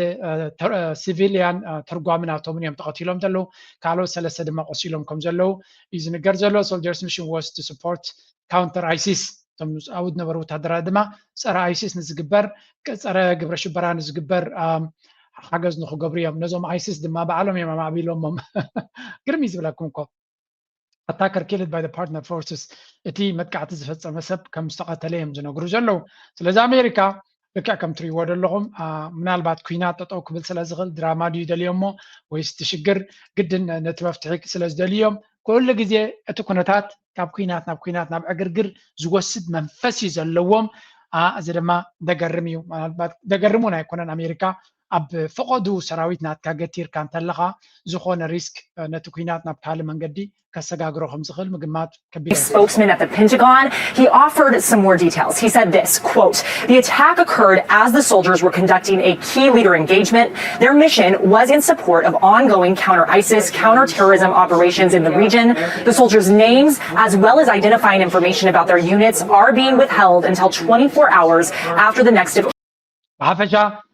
ኣብ ኣሜሪካ ሓደ ወታደር እንተተቐቲሉ ስጉምቲ ንክወስዱ ከምኡ ዝብል ሕጊ ኣለዎም ስለዚ ወታደር ናይ ኣሜሪካ ኣብ ዝኾነ ቦታ እንተሎ ንክቕተል ተኽእለሎ ንዕርንዑ ዝኾነ ስጉምቲ ተወሲዱሉ ድማ ኣሜሪካ ምክንያት ተጠቂማ መጥቃዕቲ ንክትወስድ ምክንያት ከም ዝኾነ እዩ ዝንገር ዘሎ ስለዚ ዶናልድ ትራምፕ የስ ናይ ሰላም መራሒ እዮም ገለ ክብልዎ እዮም ዝፍትኑ ግን ኩናትን ወረብ ኩናትን ድማ ብዝኸደ እዩ ዘጋጥም ዘሎ ጉዳይ ናይ ቬኔዙዌላ ካብ መዓልቲ ናብ መዓልቲ ናብ ኩናት ክሰግር ከም ዝኽእል ኣብ ዝዝረበሉ ዘሎ ኣገይን እዚ ናይ ሱርያ ድማ ኮንዶ ኮንቲ ሃገር ካብቲ ኩነታት ትዕርፍ እናተባህለት እስራኤል ቀፃልያ ትሃርማ ደላ ምናልባት እቲ ኩነታት ብንፁር ንክንርድኦ እስራኤል ቀፃልያ ትሃርሞም ዘላ ንዓታቶም ግን ናይ እስራኤል ሕጊ ምጥሓስ ከም ንቡር ናይ እስራኤል ንቡር ባሕሪ ስለ ዝኾነ ብከምኡ ስለ ዝቁፀር ኣሜሪካ ዝኾነ ስጉምቲ ወይ ዝኾነ ይኹን ዝኾነ ኣይትብልኒ ኣሜሪካ ሸለልያ ትብሎ ንዑ እስራኤል ንትገብሮ ኣይትዛረበሉን እያ ወላ ሓንቲ ትብልኒ እስራኤል ግን ናብ ሱርያ ብዙሕ ግዜ መጥቃዕቲ ትፍፅም እቲ ቪድዮታት ኣለዉ እቲ ኤር ዲፈንስ ሲስተም ናይዚ ሕጂ ሓድሽ መንግስቲ ዘሎ ወታደራዊ ዓቕሚ ናቱ ርሙስ ክኸውን ስለ ዝድለ ኩሉ ወታደራዊ ዕላማታት ናቱ ቀፃልያ ትሃርሞ ዘላ ስለዚ እቲ ኩነታት ይቕፅል ኣሎ ካልእ ካብዚ ናይ እስራኤልን ወረ እስራኤልን ከይወፃና ከለና ሓደ ለንቀነ ዝዝረብ ዘሎ ስምዑ Focus to Israel now, a global leader in military technology, is now leveraging its war on Gaza to market its latest technology, and Western buyers are lining up. According to a report by the Wall Street Journal, Europeans are looking to Israel's arms industry amid their own fears of a war with Russia. As per the report, officials from countries including Germany, Norway and the UK flocked to a conference sponsored by the Israeli Defense. ስለዚ እስራኤል ኣፅዋራታ ኩናት ናይ ጋዛ ጠጠው ስለ ዝበለ ብብዝሒ ኣፅዋር ናብ ኤሮፓ ክሸጡ ጀሚሮም ኣለዉ ኤሮፓ ድማ ኣሜሪካ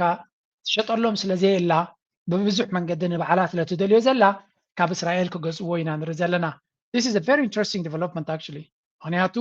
እስራኤል ሓያል ወታደራዊ ቅልጥም ዘለዋ ሃገር እያ now implying that the true scale of the destruction caused by these drones could be much worse. Attendees in the event reportedly እስራኤል ከንታይ እስከትጥቀማላ እዩ ዝበሃል ዘሎ ኣፅዋር ናታ እንታይ ዓይነት ውፅኢት ከም ዘምፅእ ነዚ ተሪኦም ኣላ ማለት እዩ ኣፅዋራት ናትና ድሮናት ናትና እንታይ ዓይነት ለውጢ ከም ዘምፅእ ነቲ ኣብ ጋዛ ዝፈፀመቶ ማርኬቲንግ ማቴሪያል ጌራ ትጥቀመሉ ከም ዘላ ይዝንገር ዘሎ ስለዚ ዛ ጽዋር እዚ ናብ ኤውሮፓ ድሮ ኤር ዲፌንስ ሲስተም ናቶም ናብ ጀርመን ተሸይጡ ከም ዘሎ ይዝንገር እቲ ፓትሪዮት ዩ ወላ I don't know ገለ ዝበሃል ሓደ ካብቲ ኤር ዲፌንስ ሲስተም ኣብ ዝቐረባ ኣብ ጀርመን መፅዩ ድሮ ኣብ ገለ ዕላማታት ከም ዘቐመጥዎ ይዝንገር ትጂ ድማ ክንሪእዎ ዘለኹም ድሮ ናቶም ይኹን ኣፅዋራቶም ኣብ ቃዛ ነታ ቃዛ ከጥፍ ዝኻለ ከም ዝኸተጥፉ ተደሊኹም ነዛ ኣፅዋርና ግዝዎ ተባሂሉ ናብ ኤውሮፓ ካብኡ ንኽገዙ ገንዘብ ናይ ኤውሮፓ ዝርከቡ ገንዘብ ናብኡ ገፁ ኖርዌይ ዩኬ ጀርመን ድማ ናብኡ ከይዶም ኣለው ስለምንታይ ከምኡ ከይዶም ኣለው ደንቀነ ab German ዝተዘርበ ዘረባ ክነግረኩም Und dann gilt es, liebe Freundinnen und Freunde, die Wettbewerbsfähigkeit unserer Volkswirtschaft wiederherzustellen, die wir verloren haben, die in vielen Bereichen nicht mehr vorhanden ist. Ja, es gibt ermutigende Zeichen, es gibt junge Unternehmerinnen und Unternehmer, junge Unternehmen, es gibt das ein oder andere durchaus erfolgversprechende Modell. ዝመራሕ ናይ ጀርመን ቻንስለር ናይ ጀርመን እዩ ኣብ ሓደ ኣገዳሲ ዘረባ ቫይራል ዝኾነ ዘረባ ተዛሪቡሎ እሱ ድማ ጀርመን እንታይ ወሪድና ንድሕር ኣለና ንተርፍ ኣለና ንቕደም ኣለና ሓደ ካምፓኒታት ንቕድሚት መፅእ ኣለዋ ግን ብዓብዩ ቁጠባናትና ይድሕር ኣሎ ገለ ነገር ክንገብር ኣለና ካብ ውድድር ንወፅእ ኣለና ንቕደም ኣለና ሓውሲ መረረ እዩ እሳ ግን ኣይኮነትን እዚ እቲ ፋክት እንድዩ ብዛዕባ ኣሜሪካ ዝበለ ስምዑ ሕጂ Neuer Unternehmen, aber in der Summe reicht es nicht. In der Summe fallen wir zurück. Und dieser Prozess hat sich in den letzten Jahren beschleunigt.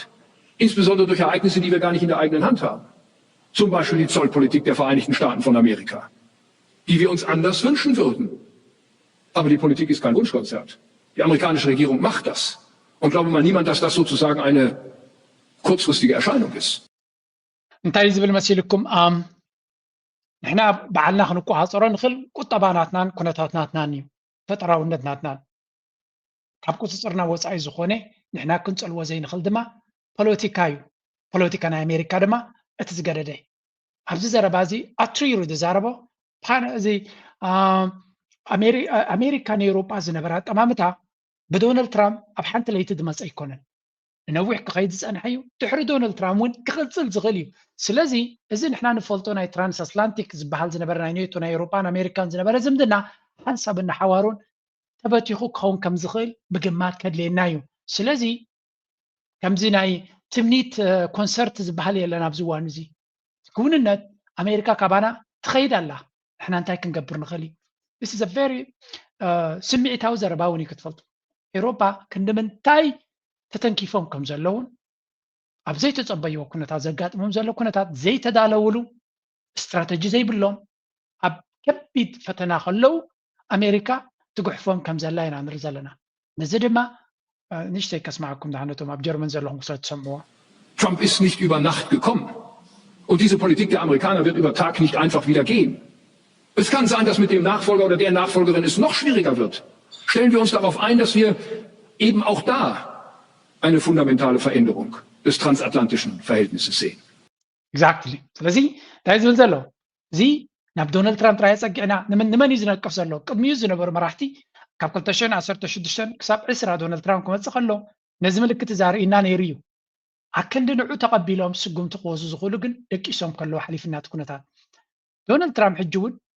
ድሕሪኡ ዝመፅእ መይቢ ካብኡ ዝገደደ ክኸውን ይኽእል እዩ መይቢ ካብ ትራምፕ ዝኸፍእ ክመፀና ይኽእል እዩ ሓደ ነገር ክርዳእና ኣለዎ ኣብ መንጎ ኤውሮጳን ኣሜሪካን ዘሎ መሰረታዊ ፋንዳሜንታል ዝኾነ ለውጢ ኣጋጢሙ ክኸውን ከም ዝኽእል ምግማት ከድልየና ኣለዎ ስለዚ እቲ ኩንነት ተቐቢልና ክንከይድ ክንክእል ኣለና እዩ ዝብሎም ዘሎ and I think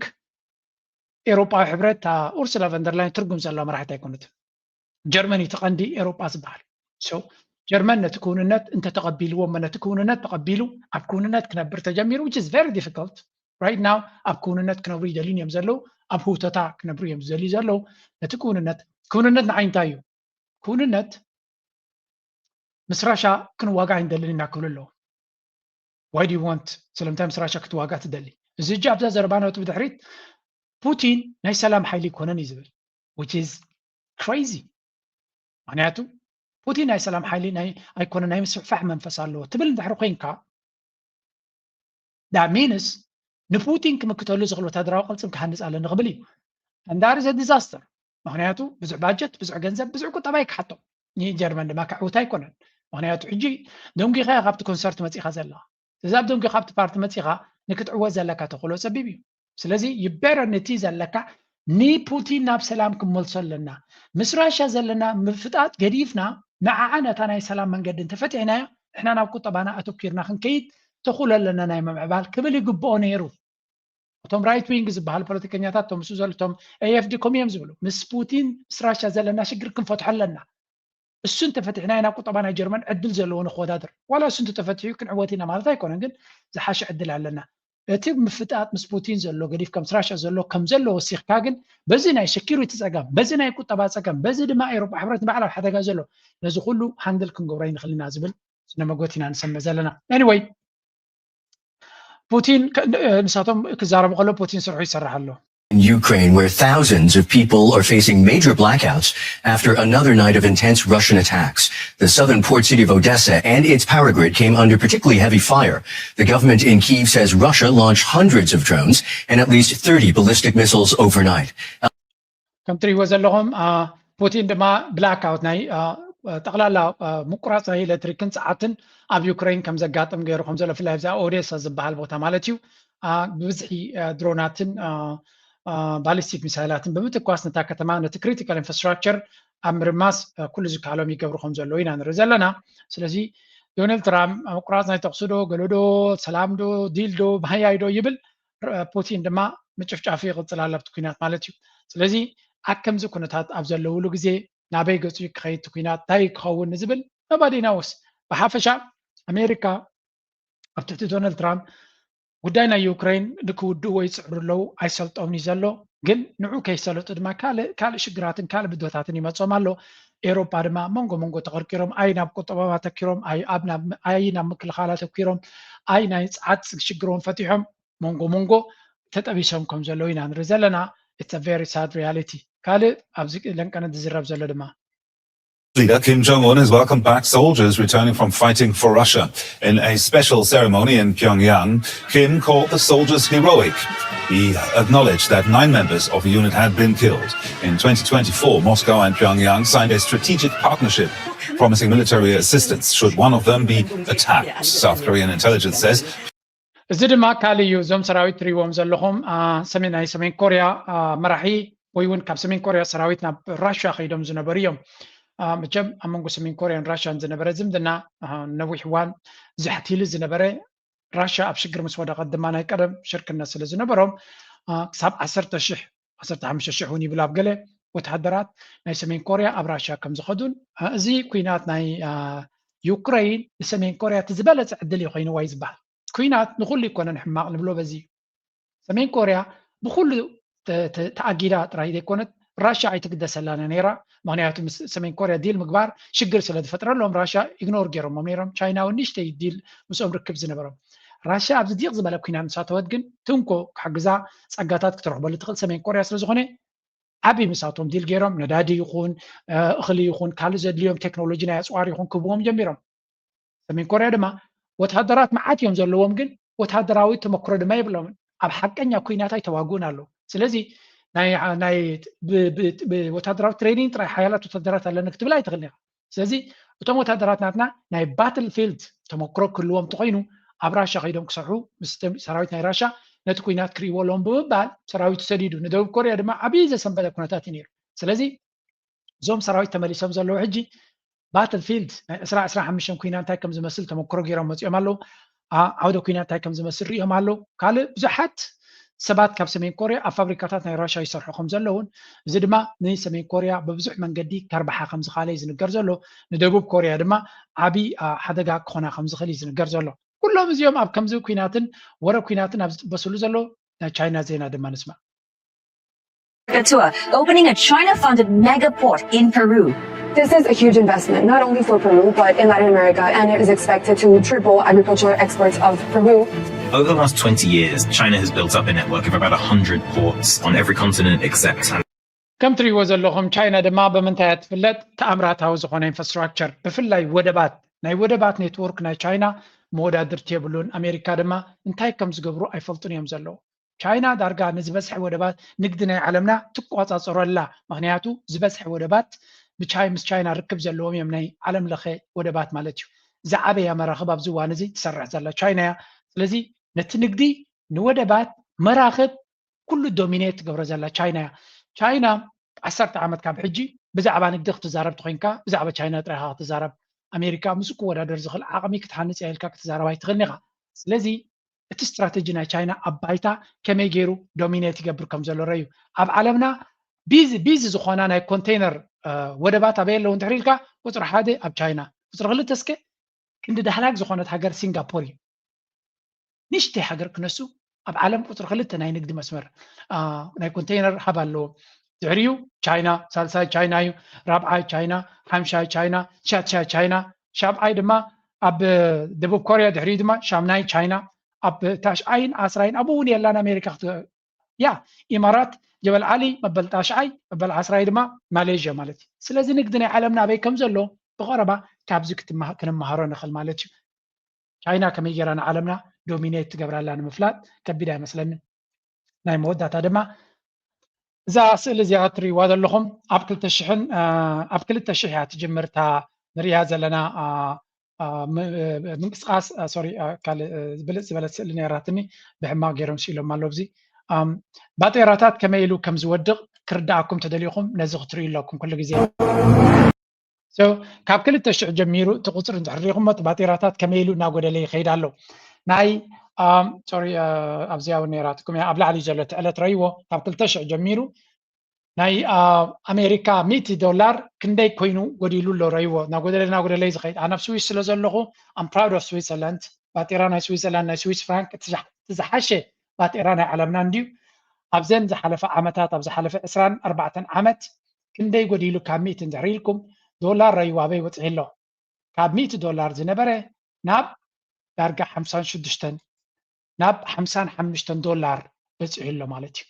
$100 ዝነበረ ቅድሚ 20 ሎሚ ዋጋ ናቱ $55 ናይ ስዊስ ግን ካብ 100 ናብ 88 so this is really powerful ናይ ስዊስ ባጤራ ኣብ ስዊስ ዘለኹም ካብኡ ናብኡ ካብ ካልኦ ዝሓሽከ ስውን ይጎድል ግን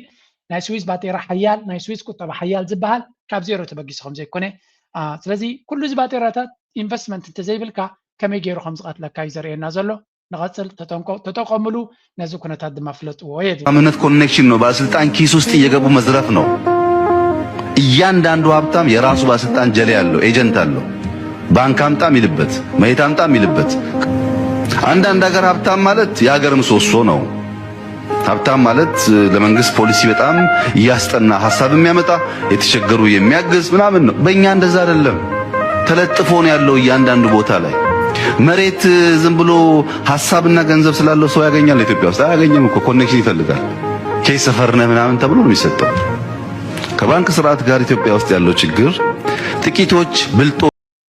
አብይ አህመድ ኣብ ብዙሕ ግዜ ክሕሱን ከተሃለልን ሰሚዕና ኣብዚያ ዘረባ እዚኣ ግን ናይ ብሓቂ ሓያል ዘረባን ሓቅነት ዘለዎ ዘረባን ይዛረብ እዛ ዘረባ እዚኣ ንኢትዮጵያ ጥራይ ከማን ትምልከት ዘረባ ኣይኮነትን ኣብ ብዙሕ ሃገራት ኣፍሪካ ትረአ ዘረባ እያ ኣብ ኣፍሪካ ሃብታም ዝበሃል ሰብ እንታይ ዓይነት ሰብ እዩ እንድሕር ኢልካ መብዛሕትኡ ግዜ ርኢ ምስ ኣበልካዮምሲ ኣታ ከመይ ገይሩ ዳ ክንዚ ሃብቲሙ ትብሎም ሰባት ብዙሓት እዮም ምክንያቱ በተሓሳስቦም ፍልይ ዝበለ ናይ ቁጠባ ክእለት ኣይትርእየሎም ኢኻ መብዛሕትኡ ግዜ ነቲ ቁጠባ ነቲ ሲስተምስ ኮንትሮል ስለ ዝገበርዎ ኣንጻሮም ንክወዳደር ንዝመፅእ ሓይሊ ድማ ብሕማቕ መንገዲ እናተወዳደሩ እናጨፍለቑ ስለ ዝኸዱ እዮም ብፍላይ ኣብ ኢትዮጵያ እዩ ዝብል ኣብ ኢትዮጵያ ፈጠራውነት ዘለዎ ሃብታም የለን ኢሉ ኩሉ ብሸፈት እዩ ፖለቲካ ናይቲ ሃገር ኣብ ጅቡኡ እዩ መሬት ተደልዩ ንዑ ጥራይ ከም ዝውሃብ ዝበለፀ መሬት ንነፍሱ ጥራይ ዘይኮነኻ ነቶም መቀናቐንቱ ከምዘይ ይውሃብ ብምግባር ነቲ ፖለቲካ ተቆፃፂሩ ንፖሊስ ተቆፃፂሩ ንመንግስቲ ተቆፃፂሩ ዝኸይድ ሃብታም ዳኣምበር ነቲ ሃገር ብፈጠራውነቱ ነቲ ሃገር ዘርብሕ ነገር ብምግባር ሃብታም ኣይፍጠርኒ ብዛ ዓዲ ዝብል ሓቂ ድማ ኩሎም ከምኡ እዮም ክንብል ኣይንኽእል ኢና ናይ ኢትዮጵያ ኣይዛረብኒ ብኣፍሪካ እውን ኩሎም ከምኡ እዮም ክትብል ኣይትኽእልኒ ኢኻ ግን ኢን ጀነራል ሌትስ ሴይ ፎር ኤግዛምፕል ኣብ ኣሜሪካ ሃብታም ኢሎን ማስክ ትብል ኢሎን ማስክ ዝረአ ነገር ትርእዮ እቲ መኪና ናቱ ኢኖቫቲቭ እዩ ስፔስ ኤክስ ናቱ ካምፓኒ ትርኢ ማርክ ሳከርበርግ እንድሕር ኢልካ ሶፍትዌር ናቱ ትጥቀመሉ ኣለካ መዓልታዊ ፌስቡክ ንጥቀም ኣለና ኢንስታግራም ንጥቀም ክንክእል ኣለና ማይክሮሶፍት ኢልካ ስለዚ እቲ ዝፈጥርዎ ነገር ትርእዮ ኢኻ ተወዳዳርነት ኣለዎ ኣብ ሲስተም ምስ ዓበይዮም ኣብ ኮራፕሽን ዝኣቱ ምስ ሓየሉ ገንዘቦም ኣፀቢቖም ምስ ዓበየ ኣብ ፖለቲካ ይፀልዎ እዮም መጀመርያ ግን ንኣሽቱ ካምፓኒታት ተመስሪቶም ንላዕሊ ከዱ ንርኢ ኢና ኣብ ኣፍሪቃ ግን መብዛሕትኡ ግዜ ሃብታማት ኣለው ትካላት ኣለዎም ነቲ ቁጠባ ነቲ ገለ መለሰት ወይ ዝቋፅር ወይ ዝብል ስለዚ ዘረባ እዚኣናትያ ክንጥንቀቕ ኣለና ንኣብነት መንግስቲ ኤርትራ ኣብ ልዕሊ ሃብታማት ሕይል ዝበለ መርገፂ ከም ዘለዎ እዩ ዝንገር ንሃብታማት ጠቕላላ ከተጥፎም ኣለካ ወይ እውን ሃብታም ዝበሃል ዘይብላ ዓዲ ክትከውን ኣለዋ ንብል የለና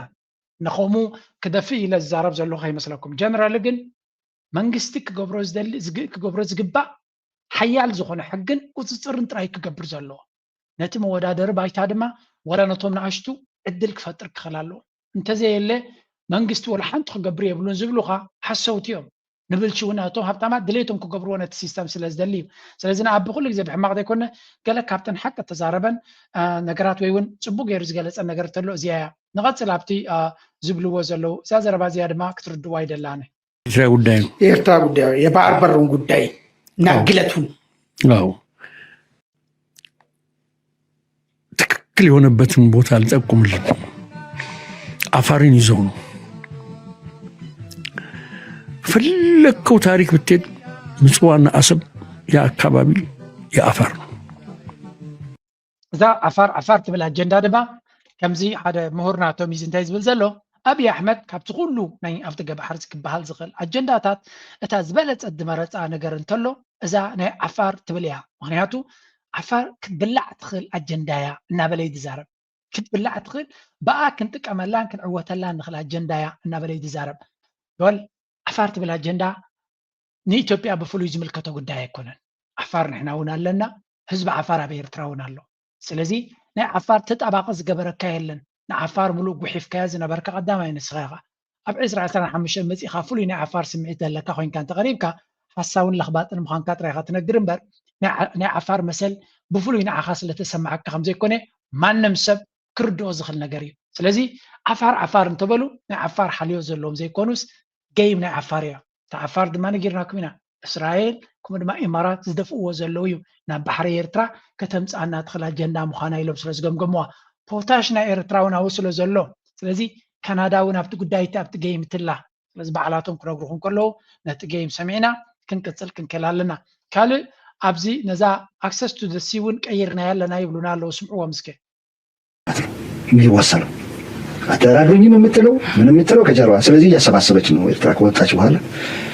ሌሎችንም ትቀጥላለች ማሰባሰብ ነው ስራዋ ኢትዮጵያ እንደዚሁ ነው ማድረግ ያለባት ማንን በዋነኝነት አገሪቱ ነው ቀንዱ ላይ ያሉት ሀገራት ከሷ ነው ከዛ በኋላ የኔና ኢትዮጵያ እኮ የወደብ ምናምን የኔና ኤርትራ የወደብም ጥያቄ ምንም ጥያቄ አሁን የወደብ ጥያቄ ነው አሁን ከፍተኛ እንትኑ አክሰስ እነሱ ሶቨሪን ራሷ መታዝበት ለሉዓላዊ ነው የሚሉት ኢትዮጵያ አክሰስ ነው የምፈልገው በእንትን ነው የምትለው በአብዛኛው ጊዜ አንዳንድ ጊዜ ሬትሪኩ ይከርና ሶቨሪን ይመስላል እንታይ ዝብል መሲልኩም ኢትዮጵያ ኣብዚ ዋን እዚ ነቲ ፎሬን ፖሊሲ ናታ እና ድሕሪት ምልስ እናበለታ እያ ትኸይድ ዘላ ኣብታ ኣክሰስ ቱ ደሲ ትብል ትነቅፅ ኣላ ምክንያቱ እቲ መንግስቲ ኣብይ ኣሕመድ ዝብሎ ዝነበረ ኣብቲ ገባሕሪ ይግባአና እዩ ናትና ነይሩ ተገለዶ እዚ ካብቲ ኣጀንዳ ናትና ወፃኢ እዩ ኣጀንዳ ናትና ኣብቲ ገባሕሪ ተጠቃምነት ጥራይና ክንብል ዘለና ምክንያቱ እሳ ፅብቕቲ ምሕቢኢት ክትከውን ስለትኽእል እዩ ዝብል ዘሎ ስለዚ ኣብታ ኣብቲ ገባሕሪ ካልኣይ ድማ ንዞባዊ ሰላምን ርግኣትን ዶናልድ ትራምፕ ንዑ የቀድም ስለ ዘሎ ነቲ ዞባዊ ፀጥታ ሰላምን ርግኣትን ንምስፋን ክንሕግዝ ኢና ኣብ ባሕሪ ፀገም የጋጥም ኣሎ ናይ ኣሸፋቱ ኩነታት ኣሎ ብሶማል ዘጋጥም ኩነታት ኣሎ ነዚ ነገራት እዚ ተጠቂምና ኢትዮጵያ ናይ ሴኩሪቲ ፓርትነር ኮይና ናይ ዞባ ርግኣትን ሰላምን ኣብ ምምፃእ ንረብሓ ናይ ኣሜሪካ ምስ ግጥም ኢልና ክንሰርሕ እንተንኽእል እዩ ዝብል ዘሎ እሞ ዘየለ ዘይገበርካዮ መጀመርያ ናይ ዞባ ሰላምን ርግኣትን ክበሃል ከሎ ካብ ዓድኻ እዩ ዝጅምር ዓድኻ ሰላምን ርግኣትን ኣለዎ ዶ የብሉን ብኡያ ትዕቅነካ ኣብ ዓድኻ ንኣብነት ሓደ ኣብ ሶሻል ሚድያ ዘውረድዎ ትሪእዎ ዘለኹም እዚ ኬላ እዩ ተገይሩ ዘሎ እዚ ኬላ እዚ በዓላቶም ኣብ ፅርግያ ገይሮሞ ዘለዉ እዮም ሸፋቱ ኣብ ኢትዮጵያ መንግስቲ ከውሕዝ ስለ ዘይከኣለ ጉዕዞ ነቶም ሰብ መኻይን ከምዚ ገይሮም ኬላ ገይሮም ይቆፃፀርዎም ኣብኡ ድማ ትኸፍል ገንዘብ ከፊልካ ጥራይ ትሰግር ስለዚ ልክዕ ሽፍትነት ኣብቲ ሃገር ሰራውር ከም ሰደደ ኢና ንርኢ ዘለና ነዚ ከውሕዝ ዘይከኣለ እንታይ እዩ ዝብል ዘሎ ሕጂ ኣብቲ ናይ ኣሜሪካ ኣጀንዳ ክንፅጋዕ ክንክል ኣለና ሰላምን ርግኣትን ኣብ ምስፋን ንኣሜሪካ ክንሕግዘኩም ኢና ብምባል ንሕና ፖዚሽናትና ምስቲ ናይ ኣሜሪካ ኣካይዳ እንተፀጊዕናዮ ኣሜሪካ ክትኣምነና ትኽእል እያ ብፍላይ ናይ እስራኤልን ናይ ኢማራትን ደገፍ ክህልወና ስለ ዝኽእል ስለዚ ዘየልዕ እንደራ ገዲፍና ኣብቲ ናይ ኣሜሪካ ኣጀንዳ ንፀጋዕ መገባርያነት ንክንከውን ድማ ፅቡቅ ዝኾነ ፕላን ከም ዘለና كننجر كنكلالنا يزبل قال بقاليكم يزبل لذي نتي كونتاتتي نساتهم بكل منقد يمزري وزلو كل زي أبي أحمد كخدد سنه جيجا مخانون زي واتس مخانون ترديوهم منقد كغير خلالو ندحري قصكم الله سالو يمزبل زلو هل أبي أحمد أفدق بحرنا يرترا زبل أجندا ناقتلو ندحرو قيدو كاب جيجو سلا تمهاري يكونن تعالى نقولنا استراتيجيك غير كم زلو سلا زنقر زلو زيا صبوق يرنا كنستعول الله كلالنا قال له كوكو يروم يوم كوكو تمجمبر برهجوكو خمسي كونن يلوم كشاخو زلو ابتو قد ناتهم كاتو زغلو نو it's still the plan is كمي غيركا تتالل العالمي اما خرط سلو زلوهم ابزي حكايه نديخا نا حجي من قد دخا غير يلوم يمخرو له زي تي اغباب دما احنا حزبنا كسمعوا لهم ابتناتهم مفنطرا دما كاتو يبلون تسبناتنا كبلي يزدلي قال نزي حد زبل علو صحلي دسبر ابيلو نعوز توهبت ملسلا من الوقت كتسالنا ونسلتخل كان رياده اللي له غدا وزيز فيديو if I can find it حن قصيله كرغوزيا زي قدام ياريكم نيريغن كندغمامو እንኳን አሰብቀተው እነሱም ህጋዊ በሆነ መንገድ አይደለም የሄዱት ስለዚህ የሚያስቡ ከሆነ አሰብን በጋራ ጥቅም ለጋራ ጥቅም ማዋል ነው ለጋራ ጥቅም ካልዋልክ ደግሞ እሱ አይቀርም ትሪወደለሁም ባጫ ደበለይ እዚ ኣብ ጉዳይና ኤርትራ ኣይኮነን ዓሰብ ትራይ ወላ ንሳቶምን ብሕጋዊ መንገዲ ይኮኑን ከይዶም ስለዚ ንልውላውነት ናታውን ምልክት ሕተልና ዝብል ዘረባ እዩ ዝዛረብ ዘሎ እዚ ከቢድ ዘረባ እዩ ግን ባጫ ደበለይ ቀጥታ ክትበፅሖ ትኽእል ቪድዮ ዝገበርዋ ግን ስምዑ ኣብዚ መልእክት አላቸው እና የባጫ መልእክትም አለ ባጫም አለ ዛሬ እዚህ ከፊታችሁ ቆመን የምታዩን የኢትዮጵያ ጭቁን ብሔሮችና ብሔረሰቦች ባህል ክፍል በመባል የምንጠራው በዚሁ በኤርትራ ሜዳ በህዝባዊ ግንባር ሓርነት ኤርትራ ስር ሆነን የኢትዮጵያን ቅኝ አገዛዝ ቀንጥሮ ለመጣል በሚደረገው ትግል ውስጥ ለሚማረኩ ነዛና ሎሚ ሓሶት ናይ ማይክሮፎን ኩነታት ናቱ ዝጥቀመላ ዘሎ በዚያ ገይሮም ተኪኦም ለለው ትሪእዎ ኣለኹም ስታሊን ናብ ኢትዮጵያውያን ዝበፅሕ ቪድዮ ይዝገብር ዘሎ and he is hitting ኣብታ ትግባእ ቦታ ይዛሃርማ ዘሎ I'm sure ነዛ ቪድዮ እዚኣ ክረኸሎ ባጫ ደበለ ደሙ ከም ዝፈልሓሉን እዚኦም ሻዕብያስ ከመይ ገይሮም እዮም ሒዞም እዚ ቪድዮ ክሳብ ሕጂ ኣፅኒሖሞ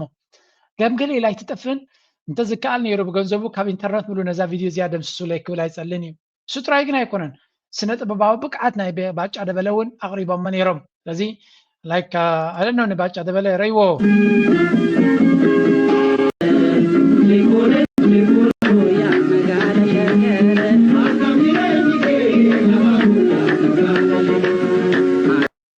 ዋይ ስታሊን ዝገበሮ ንስታሊን ይቕረ ክብለሉ ከም ዘይኮነ ባጫ ደበለ ርግፀኛ ከምዚኣ ትሪእዋ ዘለኹም መፅሓፉ ከመርቕን ጅግንነት ናይ ውግእ ክምህር ኢሉ ንዝመፀ እታ መፅሓፍካ ምናልባት ኣስፊርካያ ዲኻ ያስፈርካያን ንኸይትርስዓ ኣገዳሲት ምዕራፍ ክንበካ ኢና ኢሎም ድማ በዚያ ገይሮም ቤላ ገይሮም ክዘብጥዎ ንርኢ ኣለና and it's really interesting ካብኡ ቀፂልና ሓደ ናይዚ ጀነራል ናይ ትግራይ ኣዛራቢ ኮይኑ ኣሎ መጻዕ ዕድል ጽቡቅ ክገብሮ ዝኽእል ካብ ኢትዮጵያ ተፋቲሕኻ ናጽነትካ ምእዋጅ ኢለ ዝኣምን ክብል ጀነራል ክንፈዳኛው ተዛሪቡ ከም ባህገይ ውሕስነት ትግራይ ኣብ ናጻነት ይኩምርኮስ ዝግባእ ዝበለት ጀነራል ትግራይን ተጋሩን ከመልና ንቐጽል ኣብ ዝብል ብዙሓት መማረጽታት ከትግራይ ሰዎች በኩል የተላለፉ መልእክቶች እያነጋገሩ ናቸው። የቀድሞው የሜቴክ ዋና ስራ አስኪያጅ ጀነራል ክንፈዳኛው ትግራይ ነጻ ሀገር ወይንስ በኢትዮጵያ ባርነት ብለዋል። የህወሓት ስራ አስፈጻሚ አባል አብርሃም ተከስተ ደግሞ ከ4 ኪሎ አስተዳደር በኩል ያለው እቅድ እኛን ማጥፋት ነው በሚል ያደረጉት ንግግር ነው። ሜጀር ጀነራል ዘውዱ ኪሮስ ደግሞ ጦርነት እየመጣ ነው ሲሉ ተደምጧል። እጅንታይ ኢና ንሰምዕ ዘለና እዞም ኢሊት ናይ ትግራይ ተፈላለየ ዕላማታት ወይ ተፈላለየ ርእቶታት ይህብለው እቲ ርእቶታት ናቶም ድማ ኣዝዩ ዝተፈናተተ እዩ እዚ ናይ መቴክ ሓላፊ ዝነበረ ጀነራል ክንፈዳኛው ዝብልዎ ዘለዉ ትግራይ ሃገር ክትከውን ከም ትኽእልን ምስ ኢትዮጵያ ሓቢርካ ምኻድ ትግራይ ባርነት ከም ዝኾነን ስለዚ እቲ ህዝቢ ተበጊሱ ምስ መርሕነት ተዘራሪቡ ጉዳይ ናይ ትግራይ ኣርሒቑ ክሓስበሉ ከም ዘለዎን ምስ ህዝቢ ኣምሓራ ከምኡ ድማ ምስ ህዝቢ ኤርትራ ጥዑይ ዝበለ ዕርቂ ክግበር ከም ዘለዎ እዩ ተዛሪቡ ዘሎ ስለዚ እዚ የርጊው ትግራይ must stop blaming others and instead seek solutions ስለዚ ንኣምሓራ ንኤርትራ ንሻዕብያ እናበልካ ምዝራብ ገዲፍካ ኣብ ጉዳያ ኮፍ ኢላ ሽግራ ክትፈትሕ ክትክል ከም ዘለዋን ናታ ትግራይ ናበይ ገፃያ ክትከይድ መሰረታዊ ሕቶታት ናታ ክትምልስ ከም ዘለዋ እቲ ካልእ ድማ እታ ናይ مسخرا مريت زلا دما ኩናት ዘይተርፍ እዩ ነቲ ኣብ ትግራይ ዘሎ ሓይሊ ንህወሓት ማለት እዩ ክምንቁሶ ስለ ዝኾና ውግእ ክመፅእ ናይ ግድን እዩ ዝብል ዘረባ ሰሚዕና ብወገን ኣብርሃም ተኸስተ ናይ ህወሓት ኣብ ሓላፊ ድማ ኣብይ ኣሕመድ ኣንቂድዎ ዘሎን ተጋሩ ክጎድእን ክድምስስን መዲቡ ከም ዘሎን እዚ ድማ መፍትሒ ክግበረሉ ዘለዎን ሸለል ክበሃሎ ዘይግብኦን እዩ ክብል ሪና ኣለና ስለዚ እቲ ኩናት ኣቢይ ከበግሶ ዝኽእል ኩናት ዝበሃል ብተደጋጋሚ ይዝረብ ኣሎ ኣይ ቲንክ ኣብቲ ጉዳይ እቲ ብርሃነ እውን ምስ ብራኸሸው ዝገበሮ ነይሩ ምስ ኤርትራ ዘሎ ርክብ ወይ ከዓ ምስ ኤርትራ ዘሎ ርክብ ሕዚ ትዕድል ከመይ ኢኻ ትጥቀመሉ ዝግባእ ካልኣይ ኤርትራ ኣብ መንጎ ትግራይን ኣብ መንጎ ኤርትራ ኣብ መንጎ ኢትዮጵያን ዝውላዕ ኩናት እንድሕር ተሃልዩ ከመይ ኢኻ ክትሪኡ ትኽእል ነቲ ኣብይ ኣሕመድ ኣብ ልዕሊ ኤርትራ ወራር ተፈፂሙ እቲ ወራር ንትግራይ ይፀልዋ ዶ ኣይፀልዋን እዩ እቲ ወሳኒ ነጥቢ ዝፀልዋ ተኮይኑ ትግራይ ምስ ዘወፃ ክትስለፍ እያ ንዓሳ ንምክልኻል ማለት እዩ ዘይፀልዋ ተኮይኑ ኣይትስለፍን ማለት እዩ ኣብይ ኣሕመድ ኣብ ልዕሊ ትግራይ ወራር ክጅምር ከሎ ንኤርትራ ዝፀልው ተኮይኑ ሰብ ስልጣናት ኤርትራ ኣሰላልፎም ባዕሎም እዮም ዝፈልጡ ክንፅሩ እዮም ሽዑ ሶት ኩነታት ይፈጠር ሞ ሽዑ ልንፅር ይኸውን ማለት እዩ ከምከማይ ግን ማለት እዩ ኣብይ ኣሕመድ ኣብ ኤርትራ ይኹን ኣብ ትግራይ ዝውልዑ ኩናት ለኣና ዳይሬክትሊ ኢንዳይሬክትሊ ኣይኮነን ዳይሬክትሊ ስለዝፀልወና ንሕና ንዘዋፀና ናይ ምስላፍ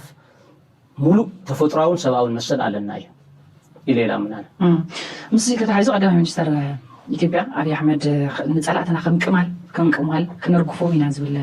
ርእቶ እውን ይሆን እዩ እንደ ቅማል እናራግፋቸዋለን ጠላቶቻችንን አንድ ባንድ እንደ ቅማል እናራግፋቸዋለን እዩ ባይዘወይ መራሕቲ ዓዲ ዝመርሑ ሰባት ፕሬዚደንት ጠቅላይ ሚኒስቴር ዲፕሎማት ኤምባሲ ሚኒስቴራት ገለ ክዛረቡ ከለዉ ቃላት ይመርፁ እዮም ጥንቃቐ ይገብሩ እዮም ግሬስ ኣለዎም ብጣዕሚ እዮም ዝጥንቀቁ እዚ ከምዚ ዓይነት ጋርቤጅ ቃል ደርቲ ዝኾነ ቃል እንደ ቅማል እናበጥራቸዋለን ዝብል ሓደ ብዕሉግ ዝኾነ መራሒ ምዃኑ እዩ ዘርኢ መራሒ እኳ ኣይኮነን ብዕሉግ ሰብ ኣብ ዘይግብኦ ስልጣን ከም ዘሎ እዩ ዘርእየካ እቲ ካልኣይ መራሕቲ ኢትዮጵያ ኩሉ ግዜ ኣብ ልዕሊ ህዝቢ ትግራይ ዘንፀባርቕዎም ፀርፍታት ኣለዎ እዮም እዚ ቅማላም ትግሬ ይብሉ ናቲ መቐፀልታ እዩ ሰብ ዝዛረብ ዘሎ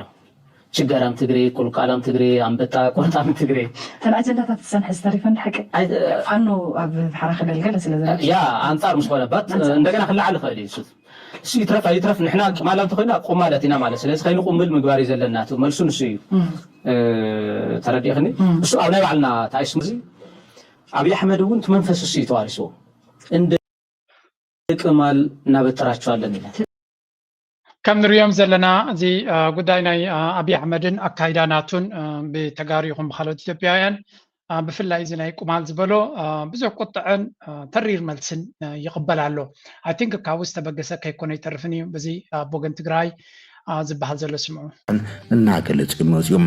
ሎሚ ግን ሓዱሽ ብብዙሓት ትኩረት ዝሰሓበ ጥንክር ዝበለ መርገፂ ካብ ከተማ መቐለ ስሚዕሎም ኣብቲ ኣብ ትሕቲ ወረርቲ ሓይልታት ዘሎ ዞባ ምዕራብ ትግራይ ንምምላስ ኩናት ዘይተርፍ ከም ዝኾነ ፕሬዚደንት ጀነራል ታደሰ ወረደ ብግልፂ ኣመልኪቶም ኩናት ንምትራፍ ዝከኣለና ኩሉ ክንገብር ኢና ንሰላም ኢልና ግን እንሸጦ ግዝኣት የለን እዩ ክብል እቲ ፕሬዚደንት ኣጠንቂቖሎም እቲ ፕሬዚደንት እዚ ዝገለጸ ንምርግጋፅ ህልውናን ድሕነትን ትግራይ ብዝነትን ትግራይ ብዝብል ቴማ ኣብ ኣንፈታትን መደባትን ከምኡ ድማ ኣብ ፋፅማ መደባትን ጊዜያዊ ምሕዳር ትግራይ ምስ ላዕለዎት ኣመራርሓ ክልል ዞባን ወረዳን ካብ ታሕሳስ 2018 ዓመተ ምህረት ጀሚሩ ን3 መዓልታት ክሳለጥ ኣብ ዝቐንየ መደብ እዩ ተባሂሎም ትግራይ ብዝተፈላለዩ መድያት ኣብ ኣዝዩ ዝተሓላለኸን ፀቕጢ ዝበዝሖ ኩነታትን ከም ዘላ ዝገለጸም ሌተናል ጀነራል ታደሰ ወረደም ዘለና ኣማራፂ ድማ ነዚኦም በዲኻ ምውፃእ ክብል ገሊጹ እዮም ብዝተፈለየ መንገዲ ዕፅዋት ክውሰኽን ክትሓላልኽን ዝግበር ምንቅስቃስ ብዙሕ እዩ ዝበለት ፕሬዚደንት ብምዃን ድማ መጠን ሓደጋ ልዑል ክብል እዩ ኣጠንቂቖም ውሽጣዊ ይኹን ደጋዊ ሓደጋ ካብ ግዜ ናብ ግዜ እናወሰኸ ይኸይድ ከም ዘሎን ኣብ መንግስታዊ ግልጋሎት ዘሎ ፀቕጢ ከም ዝወሰኽን ኣብ ፍትሕን ዳይነትን ዘሎም ዝተሓላለኸ ፀገም ዘለና ድኹም ኢኮኖሚ ስርዓታዊ ዝመስል ናይ ግዕዚና ፀገም ቀፃሊ ዕፅዋት ተጠናኺሩ ክኸይድ ኣብ ውሽጥና ኮይኖም ዝሰርሑ ኣካላት ተሓዊሶሞም እቲ መጠን ተቐላዕነትና ክትዓፃፀፍ ገይርዎ እዩ ክብል እዮም ጀነራል ታደሰ ወረደ ገሊፆም እቶም ኣብ ውሽጥና ኮይኖም እንታይ ንርኢ ኣለና መሲልኩም ኣብዚ ብሓፈሻ ኣብ ልዕሊ መራሕቲ ናይ ህወሓት ገጅፍ ዝኾነ መጥቃዕቲ ይግበር ከም ዘሎን ባንክታት ወይ ከዓ ኤሌክትሪክ ወይ ገለ ዓበይቲ ስጉምትታት እውን እንተተወሲዶም ክንገረም ኣይንኽእልን ኢና እዚ ትሪእዎ ዘለኹም ዓበይቲ ካድረታት ናይ ብልፅግና ግልፂ ዝኾነ መጥቃዕቲ ኣብ ልዕሊ እቶም ናይ ህወሓት መራሕቲ ይገብሩ ከም ዘለውን ኣብ መንጎ በዚ ድማ ናይ ጀነራል ታደሰ ወረደ ድማ ኣብዚ ንጹር ዝኾነ መርገፂ ወሲዱ ከም ዘሎን ስጉምቲ ክወስዱ ከም ዝኽእሉን ወይ እውን ፅቕ ኢልካ ጥራይ ምፅባይ مفتحي كون كم زي كليز نقر زلو هذه أتكونتات ناب تقرأي زلو مستي أب حرام ريد زلو كونتات كتريا خلها ونتعفان سرعة نايت فيلف كوب يد مقباري ndagana xali ikoynati xaswal anu ziyay amnalo TPF ay ubolonasi Tigrayan civilians are saying our leaders are divided and we are becoming a battlefield and that's what they fear. What would you say to them? እና እቺ አዛዣችን ነች ብለው ለሚያምኗት ለሚከተሏትም አዝናለሁ በበኩሌ ማለት ነው። የትግራይ ህዝብ ስጋት አለው የእርስ በርስ በተጋሩ መካከል ቀጥላል ነው ላይ ሆና ትግራይ ላይ በቃ again ዚያጓል ዚያ ጀነራል ብልዋ ዘለው ኩናት ደይ ተረፍ ምዃና ተዛሪባ በዓል ስታሊን ድማ ብዙሕ ብብልሽውና ብኻልን ቆምጣጣዕ ዝበለሰብ ሕጂ ድማ ኣብ ቃንዛና ህዝቢ ክትፃወት ኢላ ድመፀት ዝሕዝን እዩ እናበሉኻ ይምልሱ ላለው እቲ ኩነታት ድማ ካብ ግዜ ናብ ግዜ እናተቀያየረን እናረሰንን ይኸይድ ከም ዘሎ ኢና ንርኢ ዘለና ካብ ትግራይ ናይ መወዳእታ በዚያ ክውድእ ኢሳ ኣስመራ እትዓርፍ ባቡር ክንርኢ